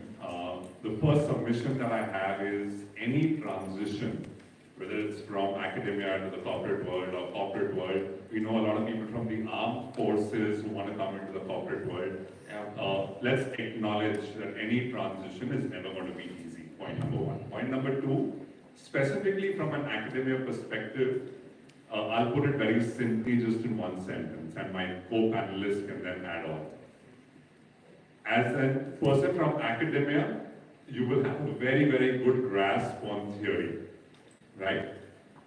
When you come to industry, the first and the only question I will ask is, how can you use that theory to solve a practical life problem that I'm having? You may know Pythagoras theorem, you may know Henry Fayol's 40 principles of management, you may know theory X, theory Y, Maslow, fantastic. My real problem today is that I'm having a challenge hypothetically to deal with a multi-generational workforce where trust is a problem. Now you may say, Sahil, I know the trust equation, right? Very, very simple. Credibility, reliability, intimacy, divided by self-orientation. Kudos, 10 on 10, full marks in the paper.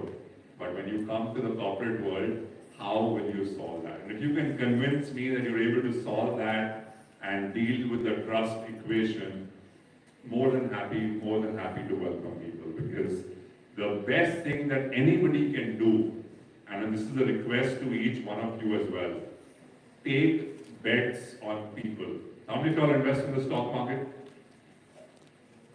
Yeah, amazing. We all take a bet, right? ये stock ऊपर जाएगा, इसमें ये होगा, वो होगा. The biggest bet that you can ever take is take a bet on someone when they least expect you to take a bet on them. And you will be surprised how well they will outshine. And yeah, you have a question? Thank you, sir. And Yashwant sir, you asked my name. Sorry not to answer at that time. I was in flow. My name is Dr. Akash Agarwal. Thank you. Nice to see you. Yeah, thank you. Thanks for the question. Thank you. Thanks for the question. Yeah. Good afternoon to you all, and I welcome you all Thank you. on behalf of Oriental University. I work here as a soft skill trainer. As an employer, my question to you all, any one of you can answer, or each one of you can answer. Oh, it's going to take too long for us to answer each one of us. Okay, please go ahead with the question. As I train the student for the soft skills and the campus placement, I would like to know the one skill the most important skill you look in a candidate before you hire, and one most important skill you find in a candidate missing before you hire. I mean, question is simple, but it's like it's keeping us more deeply thinking on what to answer. Right? Who's going to pick it? Okay. In fact, the laundry list is long. It varies from person to person. And particularly, when I take this example, when we speak about it, for me, particularly when I keep the soft skills part from the employability point of view, for me, the candidate should be with the right attitude. Yeah. Somebody which has the right attitude, all other things can be easily fixed upon. I have a strong L&D team. ठोक बजा के कहीं ना कहीं कैसे भी करके हम करवा लेंगे. Subject, you are coming with the right attitude. Absolutely. So when I say soft skills person point of view, definitely we want them to be, very important. First impression they last for a long time. So definitely from a soft skills, grooming, presentation per se, I am assuming all of these skills have to be there as a part of our, academy, the association we are referring to. But definitely I would love to hire somebody who has the right attitude. He may not be the best from an academics point of view. I am okay to hire somebody who is 50-55% rather than going to a 75 or 80%, because at the end I know what work we as a team are going to get into. Yeah. So if this particular skill is manageable with a little lower, academic percentage point of view, but the candidate coming with the right attitude is, for me, the person with the right skill, and then subsequently we can build on the other hard and the soft skills from a learning and from a overall employability point of view. Fabulous, Anand. Thank you. Just to add over here regarding the soft skills, just tell your students or whoever you are taking, take a moment before answering. Listen the question carefully. Right now what we have seen, a lot of students, a lot of candidates, they start jumping on the answers. before understanding the question. And that happens when they are not taking a moment before start their answering the question. So just let them learn that listen carefully. Listening is very important. Listen carefully, and then start answering the correct thing rather than just jumping on something which can be an irrelevant answer. So what he's saying is, don't react immediately and don't run with your rate of speech, which is 100 km per hour, without listening it, right? We don't want to crash a train here. We need to be an active listener and then respond, right? Thank you, Paridosh. Thank you so much. Any other question, please? Yes, Anushri. Am I audible? Yes, you are. Thank you for the insightful discussion. You've covered the ways of working. You've covered around the different perspectives. And thank you. And you've covered around, learning and development and skills, right? One thing that I wanted to understand, given that this is a multi-generational workforce that we're dealing with, how is the performance management really evolving to ensure that the trust that you want to build, there are systems where these trust, these checkpoints where this credibility can be, proved by the employees as well, while they get all the flexibility that they need to accomplish their work. So what are certain advancements around the performance management bit to ensure that the future of work is actually accomplished, right? If someone answers this and get it recorded, this might be definitely a challenge. Okay, let's get into who is going to pick it. You're right. Again, thank you for the question. Wonderful. And again, a multi-dimensional question. So I'll just add one dimension to it and hand it over to the fellow panelist. One of the things we have learned, and especially with the new generation and all the impatience and so on and so on. By the way, I'm a big optimist. People, especially in my generation, or people 20 plus years of experience in the industry, always would say, hey, the new generation this, that, and so on. I see the immense talent that they have, and I am an optimist, from that perspective. One of the things we have learned as a company as well is when you talk about performance, you talk about objectives, you talk about, to keep it smart objectives, simple, measurable, attainable, and so on. But at the same time, you need to give an individual a path, on how do they achieve those objectives as well. And that keeps everybody oriented to towards those objectives. Somebody gave a very bad analogy, and then I'll use that. So it's like if there is a 5-year-old kid, I want that iPad, and they would continue. You can't have this iPad. No, but I want it. No, you can have it after 2 hours. No, but I want it now. So, and this is an endless discussion, I'm sure, in every household these days. What you have to do is you have to tell them and define the parameter that you will get iPad in 2 hours when you do X, Y, or Z. Or this is the path. And make sure that that path is clear and clearer and as transparent as it can be. And it helps in that multi-generational performance management side of things, if that makes sense. Thank you. I think, Anushri, that's a very, very powerful question. And I have looked at this space as a student of performance management for a couple of years now, and intensified it during the COVID times because everything became hybrid for us. From the way I look at it, there are 3 major tectonic shifts that have happened. Shift number 1, earlier everybody used to measure input. Now we've started measuring output. That's true. What do I mean by that? कितने बजे office आए, मेरे cubicle के बाहर बैठो, सुट्टा break के लिए कितने घंटों के लिए गए, कहाँ गायब हुए, किसके साथ लंच कर रहे हो? All input mechanism. Today, it doesn't matter where you are. It doesn't matter if I'm here, but if I've got something important, I gotta be available, not incognito, right? So as long as output is getting done in the right manner, value system in place, you could be sitting in Timbuktu, it doesn't matter, because the whole business model allows for it. Point number two, and that may not be applicable for all industries, right? So I'm cognizant of that as well. Point number two is, whenever you get to achieving results, there are two things that matter. What you have to do and how you have to do it, right? Earlier, the mindset was, हमें पता है, यहाँ ऐसे होता है, आप ऐसे करिए. Today, the mindset is more evolved to say, you figure out your stuff. As long as you're not doing anything unethical, as long as the value system of the organization is kept intact, we're okay with you experimenting. Fail fast, learn, come back and reinvent. But people are not micromanaging the how. As long as the what is very clear. You can't say that I have to go to North Pole and someone's going to South Pole, right? As long as we're in the right direction, you pick up speed, you go slow, you cruise drive, entirely everyone's okay with how do you implement it. And the last and most important, which is the most important aspect, is people have become very, very clear on zero tolerance. I'll give you an example.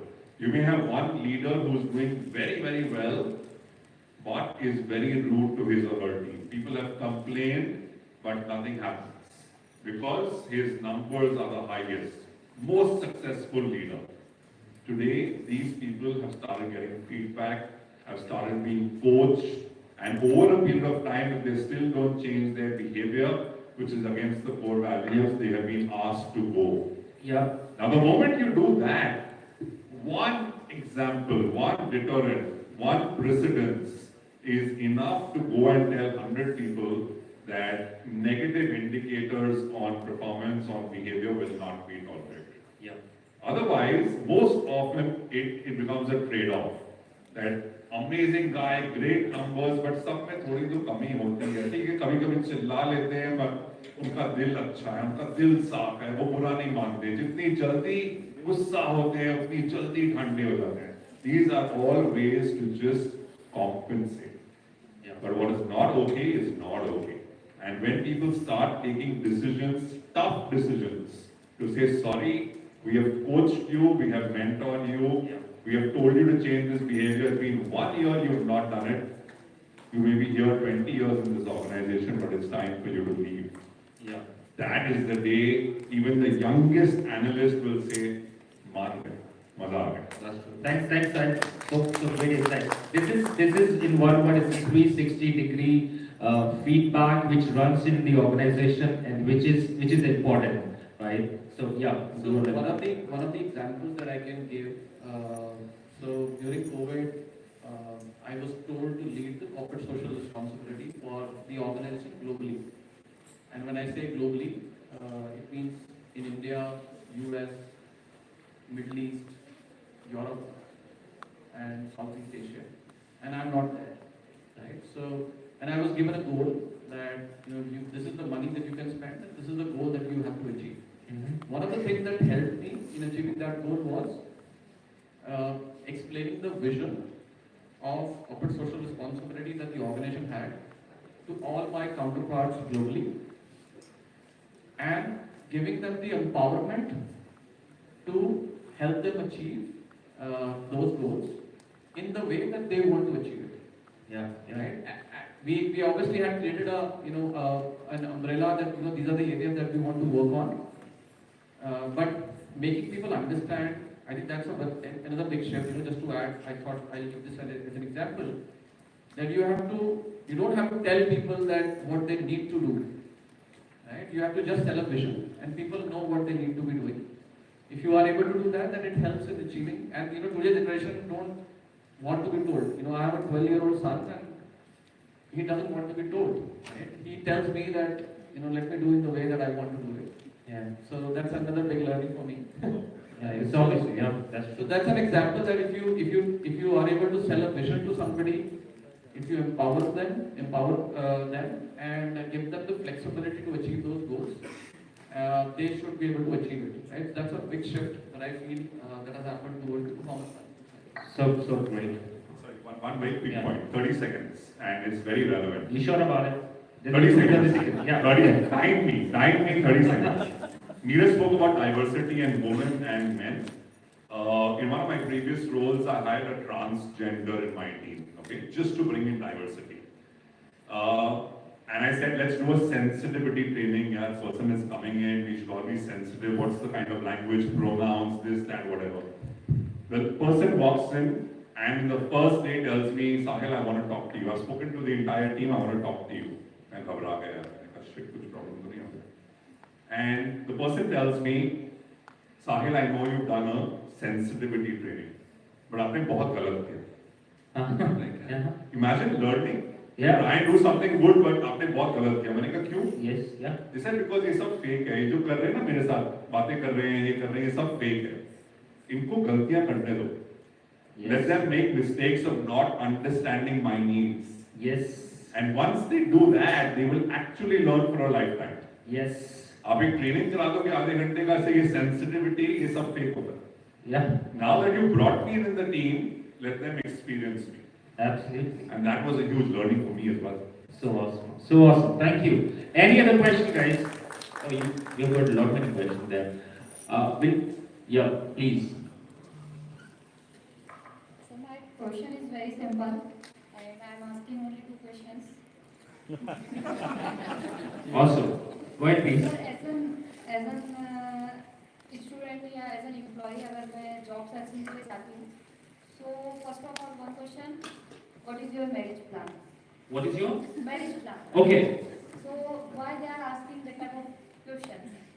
They might need to, okay, I immediately answer. They might need to plan, see, this is every woman's right to get a maternity leave. So that is the only challenge they have. They want to understand if this person will go, then how the things will gonna align, right? So, second question, please. Sorry, I know this is getting recorded, but madam, दिल से जवाब दो, थप्पड़ मार गया. Yes. थप्पड़ मारना चाहिए. So do not No think one has any right to ask you this question if it is not related to work. I'm sorry. आप वहाँ जा रहे हो काम करने के लिए और आपको काम करना चाहिए. जो बाकी आप कर रहे हो वो आपका पर्सनल चॉइस है. Very respectfully, थप्पड़ was aggressive होने की जरूरत नहीं है. But आप प्यार से उनको पूछ सकते हो. Sir, I'm very keen to understand how will this question help you decide whether I am the right candidate for your organization. Politically right answer, but do ask that. No one has the right to ask you that question. Guys, clap for that. And just to add to what Panel said, in our company, globally, we have an instruction, no matter who it is, somebody asked that question would be fired on the spot. Yeah? You will be fired. No, it doesn't matter. You might be the best performer, the employee of the year, whoever it may be. If you ask that question, you will no longer be with the company by the end of the day. Thank you so much, sir. And having that answer from an entrepreneur is definitely, what he is saying is there, actually happening. Yes, the second question, please. The second question is that, like my last company, in interview I said I am bachelor, so he said okay. And after that, like work pressure and everything. And after 7, he said to me like you have to work. So I said like sir, it's overtime. I need to go my home. So he said to me like in interview you said you are a bachelor. So I said I am bachelor, not orphan. मैं अनाथ नहीं हूँ. Means I have my family. Yeah. Absolutely. Very nice. Who would like to present? Question with the answer. Sir, can I? You gave the answer, you don't have the question. Awesome. Thank you so much. Thank you. Next question, please. Sir, my question based on the again from the interview perspective. So this is basically like we are seeing in Japan or any countries, they are focusing their own languages, right? Japanese focus on the Japanese and Chinese and the other countries they focus on English. But what about the India? Especially when someone comes and start to speaking and asking the question in English language directly, then we know that he is a very comfortable guy, he is a talented one, and he can do everything, whatever that we have to achieve it. But since like Dhruv highlighted earlier, the person should be communicated not from the English communication, but he has the capability to do what we wanted to. Then बाकी तो हम लोग बजा के करा लेंगे. So that is one the persona. But somewhere it's depend on the industry to industry. I can understand. Because if we are hiring a person in software industry, somewhere he has to present the overseas market, that he should be a communicative one. So in the both the perspective, I would like to ask you, what about your HR person about for hiring this profile with highlighting these questions? Thank you. मैं एक चीज add करूंगा जब कोई question का आपका answer करें तब तक आप सेल्स एक ऐसा प्रोफाइल होता है जिसमें जो आपने बोला ना communication right doesn't matter which language you are in एक चीज सेलिंग होती है और एक एक्चुअल सेलिंग होती है अगर सेल्स वाला खुद को सेल नहीं कर सकता during the interview then he can't do anything into the corporate right so that I believe the communication matters but in what sense whether it is Hindi, English or any language, it's about presenting. Yeah, please. So, yeah, rightly said, how you are representing yourself. First of all, communication, when we talk about communication during interview, it's not just about speaking in English. It's about how you are expressing, how you are understanding the question and expressing yourself clearly. Indeed. That's the first thing about communication, good communication. That's one thing. Second thing, yes, taking my own company's example, what we do is, first of all, we see his skills on the technical side, whether he is technically capable enough to, of doing his job or not. But yes, we have to keep a certain amount of focus on communication as well, because if we are working with an international client, they are interacting with various people who are not native language speaking person or maybe speaking in Hindi or anywhere. But they are interacting with overseas clients. Like Sahil said earlier in one of the point that now geography has become history. So that's what when you are interacting with geographically very different people.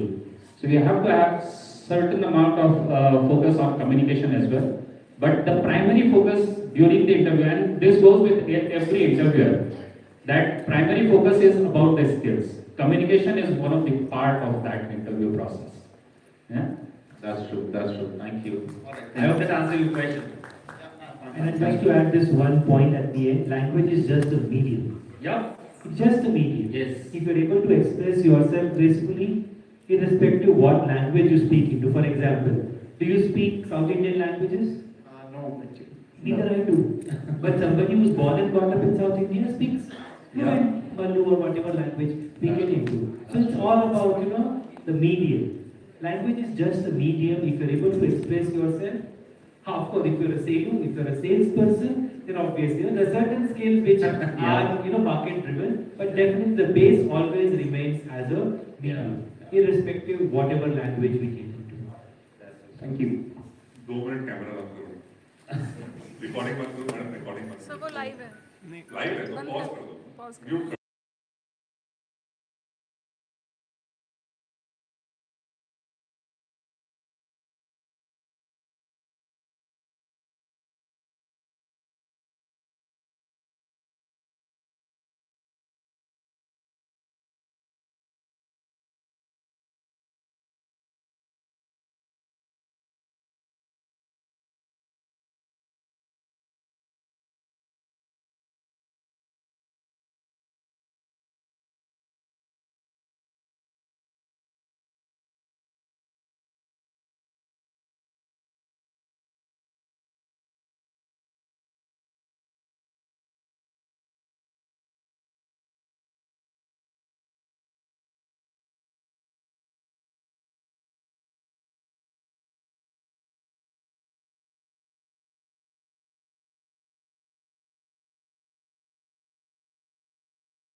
I think we need to wrap up.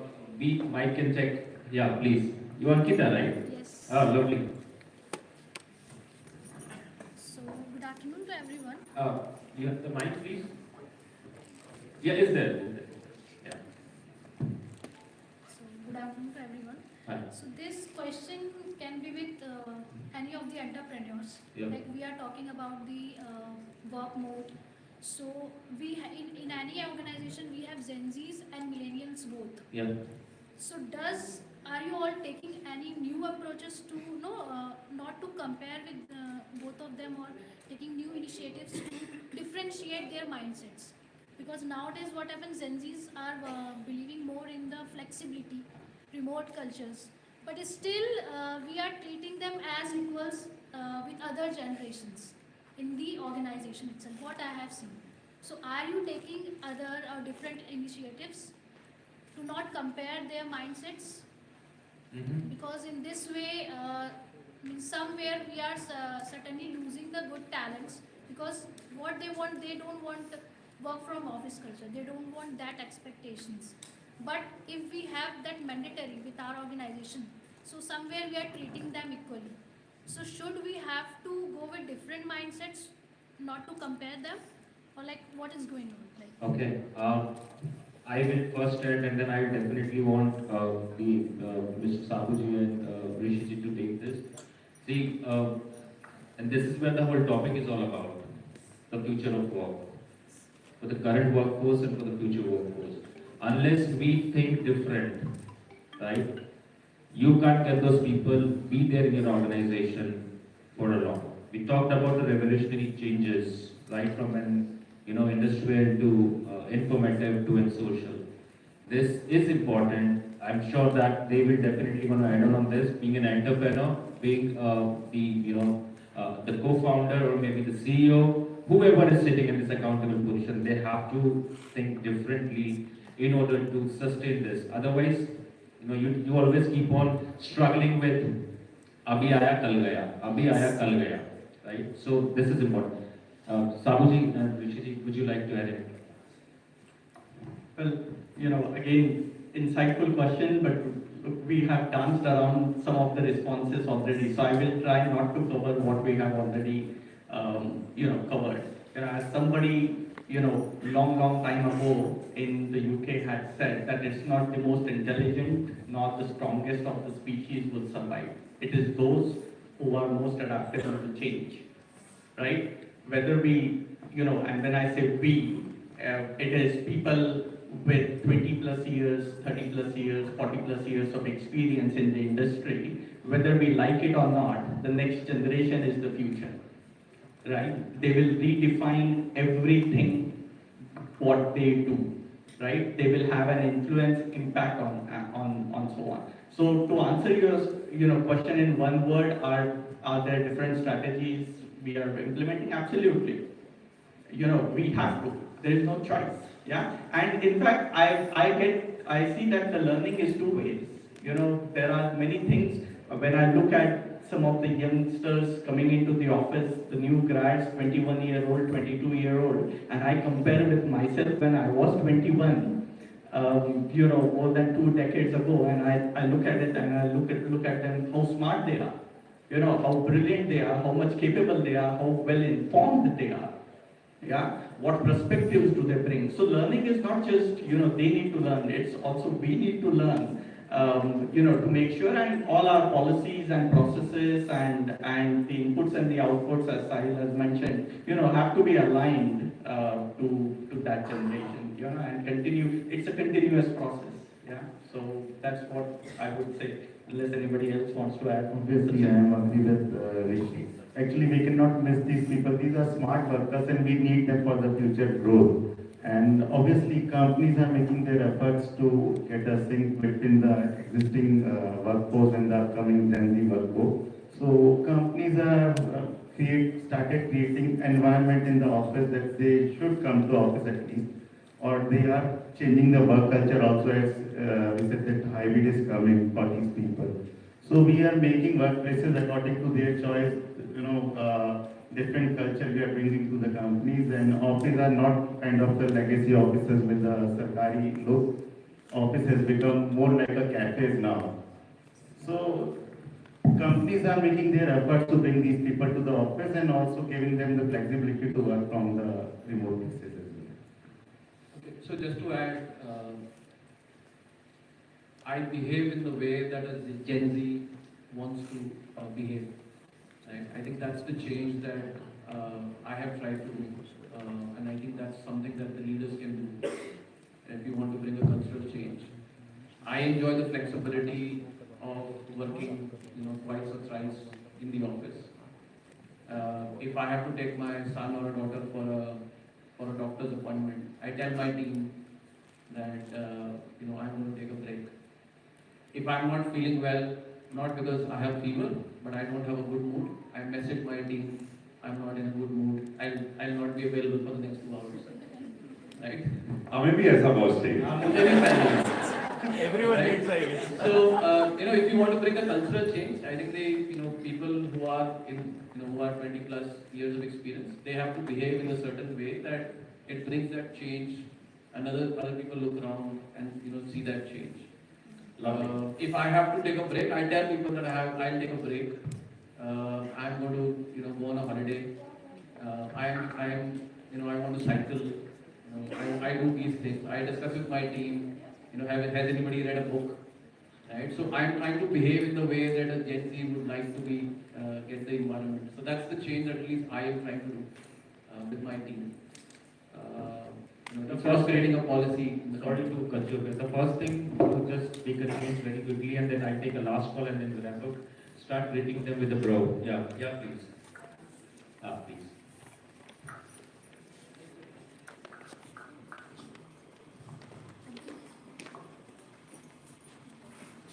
Hi everyone, my name is Deepika. So I have a question, anybody can answer. So my question is very simple. How You HR... never ask simple question, I know. Okay, go ahead. Thank you. So it's really simple. You will say thanks to me. So how HRs will, should take this sabbatical breaks as normalized to the culture so that people will not lie during their interviews? See, I told you it's not an easy question. It's very simple. It's very different, but yes, it is very simple. Yes. नहीं easy question नहीं था. Sabbatical breaks लोग झूठ बोलते हैं कि मेरी दादी मर गई थी इसलिए मैंने छुट्टी ली थी. But why it cannot be normal when people are taking holidays for just going out or maybe for some family reason, for maybe anything. What bothers here is the question, or that itself is the answer, why to lie? That's what, why to lie? So as a breaks are not normal in resumes, no?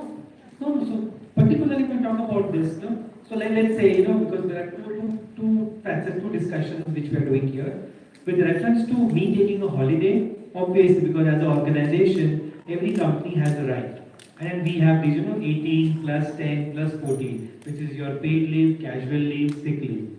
By default, every organization has, and it varies from organization to organization, but every company has a policy of paid holidays and other holidays which we manage.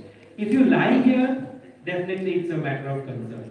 Coming back to your part of the discussion, particularly keeping sabbatical as a example, I personally know many employees in my career, in my current organization and my past organizations. People have willingly taken voluntary breaks.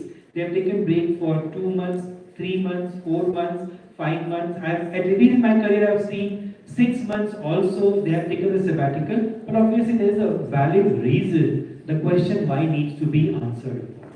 So if the answer is yes, it's a genuine, because many a time, let me be honest, I'll be a devil's advocate here. Many a times we also, goof up, and there are dual employment, there are moonlighting. All these things are points of discussion which we need to consider upon. But definitely, if you are honest about your expectations and you are vocal about it, because many a times I see the difference between honesty and being vocal about it. Yeah. So if the ask is yes, I want to. So for me, going to, he's aware of. I now I know why I missed my Ladakh trip. So whenever you plan something like this, please make a plan, discuss about it, especially when you have a contract or an employment discussion which we are getting into. Very important, please keep your facts very clear. If I am a biker and I want to take a break for 1 month, it's as good as taking a sabbatical, let me be honest with you. So hence you need to expect yes. उसके लिए दादी को क्यों मारना is what. So again, please set this expectation. So I am somebody, I'm being very honest about it, and then of course, I don't mind even if this is recorded and if we are getting into. I plan my leaves for every year. I have planned my leaves till 31st December 2024. I genuinely do that. I genuinely at the start of the month, because certain leaves you are sure that you are gonna get into, your marriage anniversary, there's a second thought on it, your birthday leaves, your Alvin, आपके बच्चों के साथ जो vacations हम करते हैं. So to be honest with you, I genuinely do this and I follow it. And of course, if there's a major deviation like sabbatical or something, there has to be a strong justification. And trust me, if the justification is strong, the answer has to be yes. Thank you. You got it? Just one thing to add over here. There are certain companies who are implementing nowadays lifestyle leaves. After a year or so you are working, so maybe you are planning for some kind of a course which cannot be done along with your day-to-day employment and all. I'm so sorry to cut you, but ladies and gentlemen, we are running out of time. We have other schedule to maintain. I know that you have more questions in the crowd, and I think we seen that there's a question back to back coming in. So we have to ramp up this. Yeah, absolutely. I mean, you can come around with the lunch and talk around with more questions you have. I'm sure that we talked about the great topic we had, and we talked about so many things. I hope you have all understood what was the purpose of having this topic in line in today's discussion. So thank you so much for coming. Stay connected. Thank you. Thank you so much, Yashpal sir, for skillfully moderating this insightful discussion. I would also like to extend our heartfelt thanks to all the esteemed panelists for sharing their valuable perspective and contributing to such a thought-provoking conversation. Also, I would like to thank all the esteemed dignitaries as well. It is our pleasure to express our gratitude to all the esteemed guests who have contributed for today's success. To honor your invaluable presence and participation, we will now proceed with the felicitation of our distinguished guests. For this, I would like to request Honorable Chancellor, Mr. Praveen Thakral sir, to please come on the stage and to present a memento to Mr. Rishi Nandeshkar sir as a token of appreciation.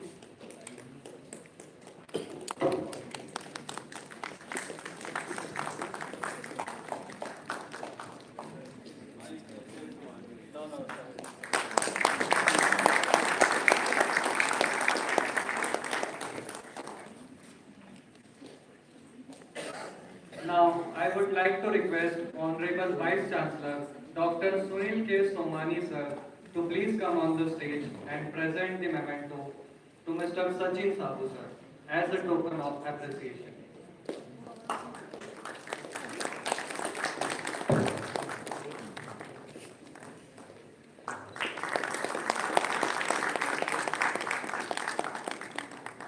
I would again request Honorable Vice Chancellor sir to please present memento to Mr. Neeraj Mehra sir.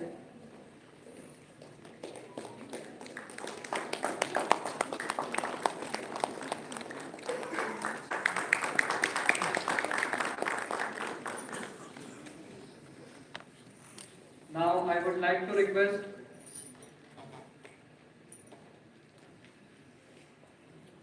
Now, I would again request Honorable Chancellor sir to please present memento to Mr. Yashpal Singh sir.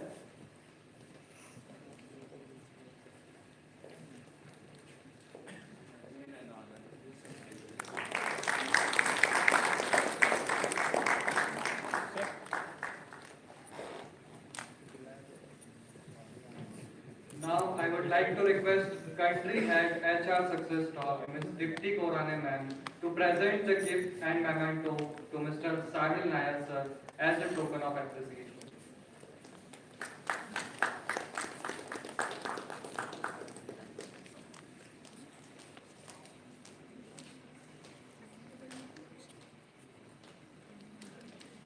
I will pass it on this opportunity to Mr. Akshay Chauhan to please present the moment to Mr. Sahil Nair.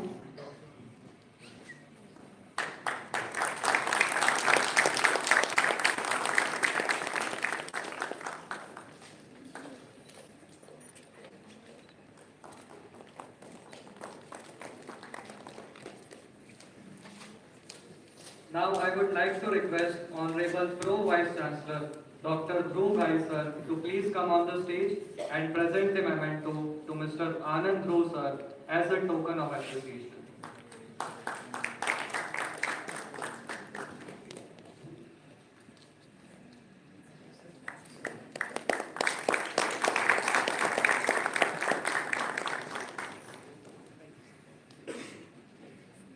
I would again request Honorable Pro Vice Chancellor sir to please present memento to Mr. Paritosh Bakshi sir.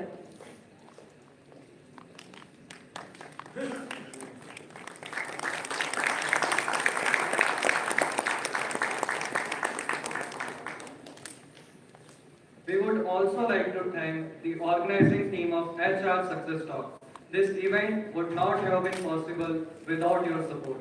I would request Honorable Director Law, Mrs. Sonia Thakral ma'am, to please come on the stage and facilitate Dr. Nihit Jaiswal sir for his kind presence and support to the event.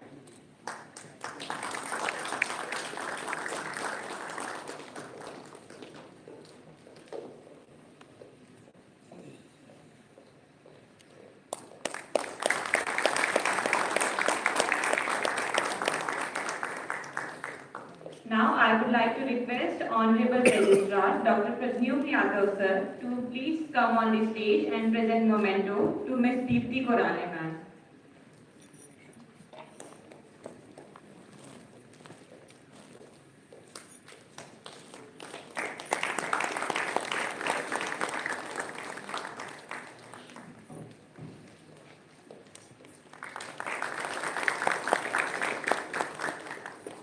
I would also like to request Director Corporate Relations, Oriental Group of Institutes, Dr. Mohammad Ahmed sir, to please come on the stage and present the memento to Akshay Singh sir as a token of appreciation.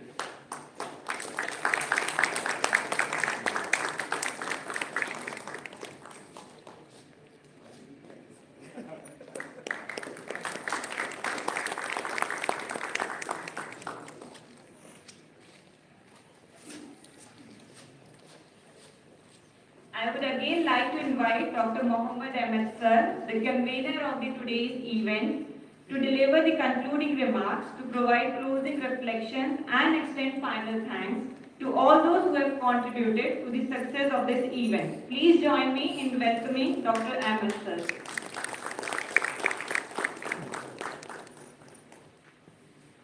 Thank you, Ankush.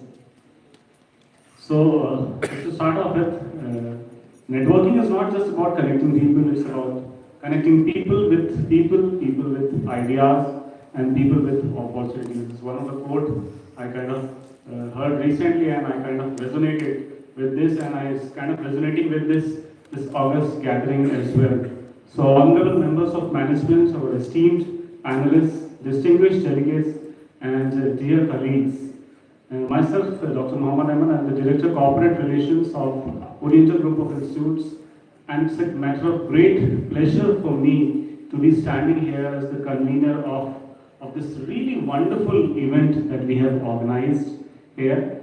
And I'm really delighted to say that it has been an outstanding success. The numbers we see here, the kind of response we got on the WhatsApp groups and all those things, so it's really overwhelming. Thank you so very much for that. So as we reflect on today's event, it's kind of clear that the exchange of ideas and the forging of new connections have set a stage for future innovations and collaborations. The discussions and insights shared here will undoubtedly shape the future of our HR practices and contribute to our collective growth. As we say that a big event is always the outcome of contributions of many, and as we conclude this insightful and enriching HR meet, I would like to express my deepest gratitude to some of those people who were instrumental in realizing this event. Firstly, I would like to express my deepest gratitude to the extremely elite panel. A big round of applause for this panel. It's a wonderful gathering here. Really. Thank you so much for all the response and everything. So the real world experiences and the perspectives you brought to the discussion, deep insights on the current trends and future directions of HR have certainly inspired us and guided all of us for shaping better strategies and practice. So thank you so very much, sir. My sincerest thanks to our honorable members of management for giving their unwavering support.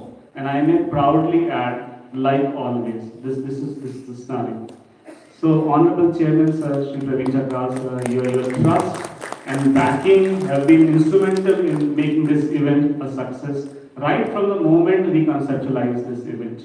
Respected Gaurav sir is not here, but Pro Chancellor sir, he has given relentless support to this event. I mean, every problem we had, I felt like it was just a call away. The solution was just a call away.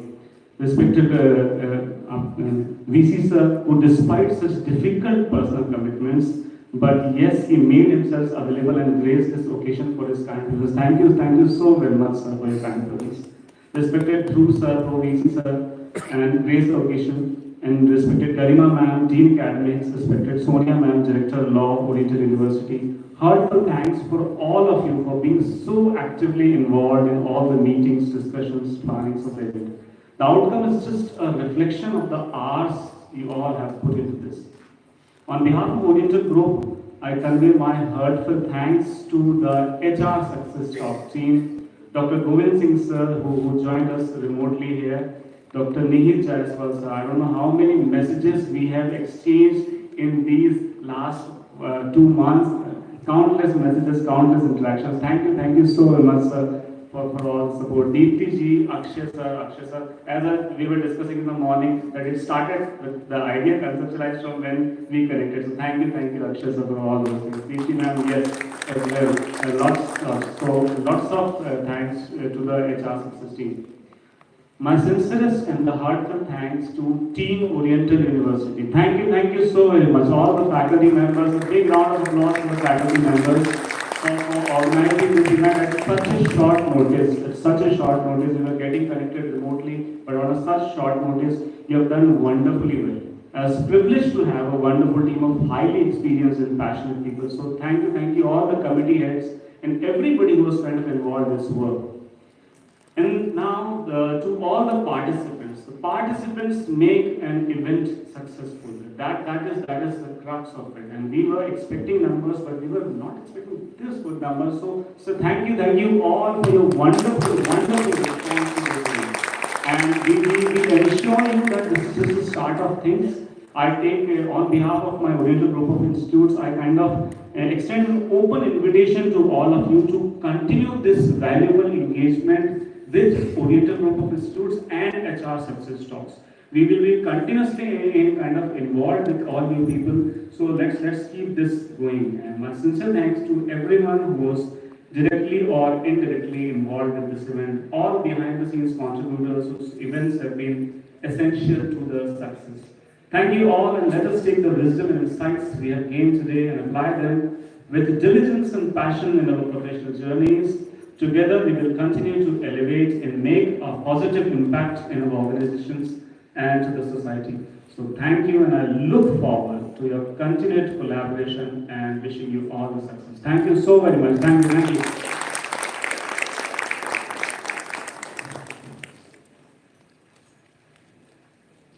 Before we conclude, it is important to express our heartfelt gratitude to everyone who has made today's event a success. To To offer the vote of thanks, I am pleased to invite Dr. Nihit Jaiswal sir, State President, HR Success Talk, MP Chapter, to the stage. Please join me in welcoming Dr. Nihit Jaiswal sir.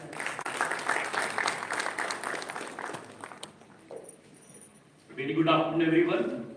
I understand I stand between you and lunch, so I'll keep it very brief. And also, it is always very difficult after you speak after such a wonderful panelist, so that makes my job very difficult.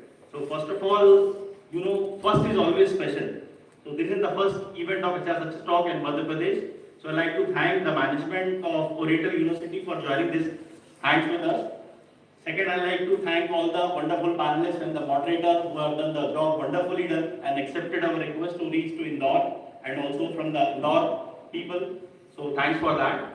I'd like to thank the entire HR fraternity present over here who accepted our invitation to be here today and contributed. I feel you might be having a lot of other questions which you might have during the lunch and hope to connect for more further events. I know there are multiple people. Dr. Ahmed has already made my job easier. He has thanked a lot of people. Still, even I like to thank the entire team of HRS team who are not present here, but they have worked nationally and internationally to make this event, the social media team, the coordination team, the transportation team of Oriental University, and the many other people behind the line, visible, invisible. So thank you everyone, and I hope this event is great success and great learning for everyone. Thank you. Thank you so much, sir.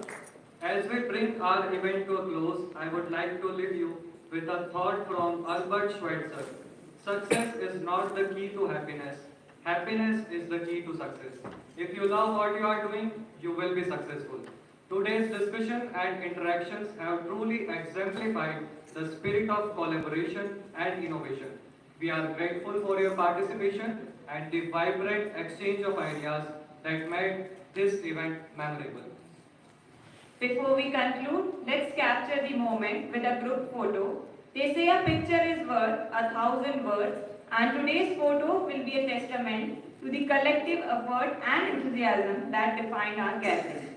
Following the group photo, we invite all the delegates to join us for a networking lunch. This will be a great opportunity to continue our conversation and build connections. Also, please make sure to collect your delegate gifts from the registration counter as a small token of our appreciation for your presence and participation. Thank you once again everyone who made this event a success. We look forward to seeing you at future gatherings and wish you a wonderful day ahead. Also, I request all the faculty members and staff members to kindly proceed to their respective departments. Now, I request all the panelists and our delegates to join us for a group photo. Can we have a national anthem before we wrap up this? Can we do that? We don't need any speaker or mic. We can do that. All of us stand and do that.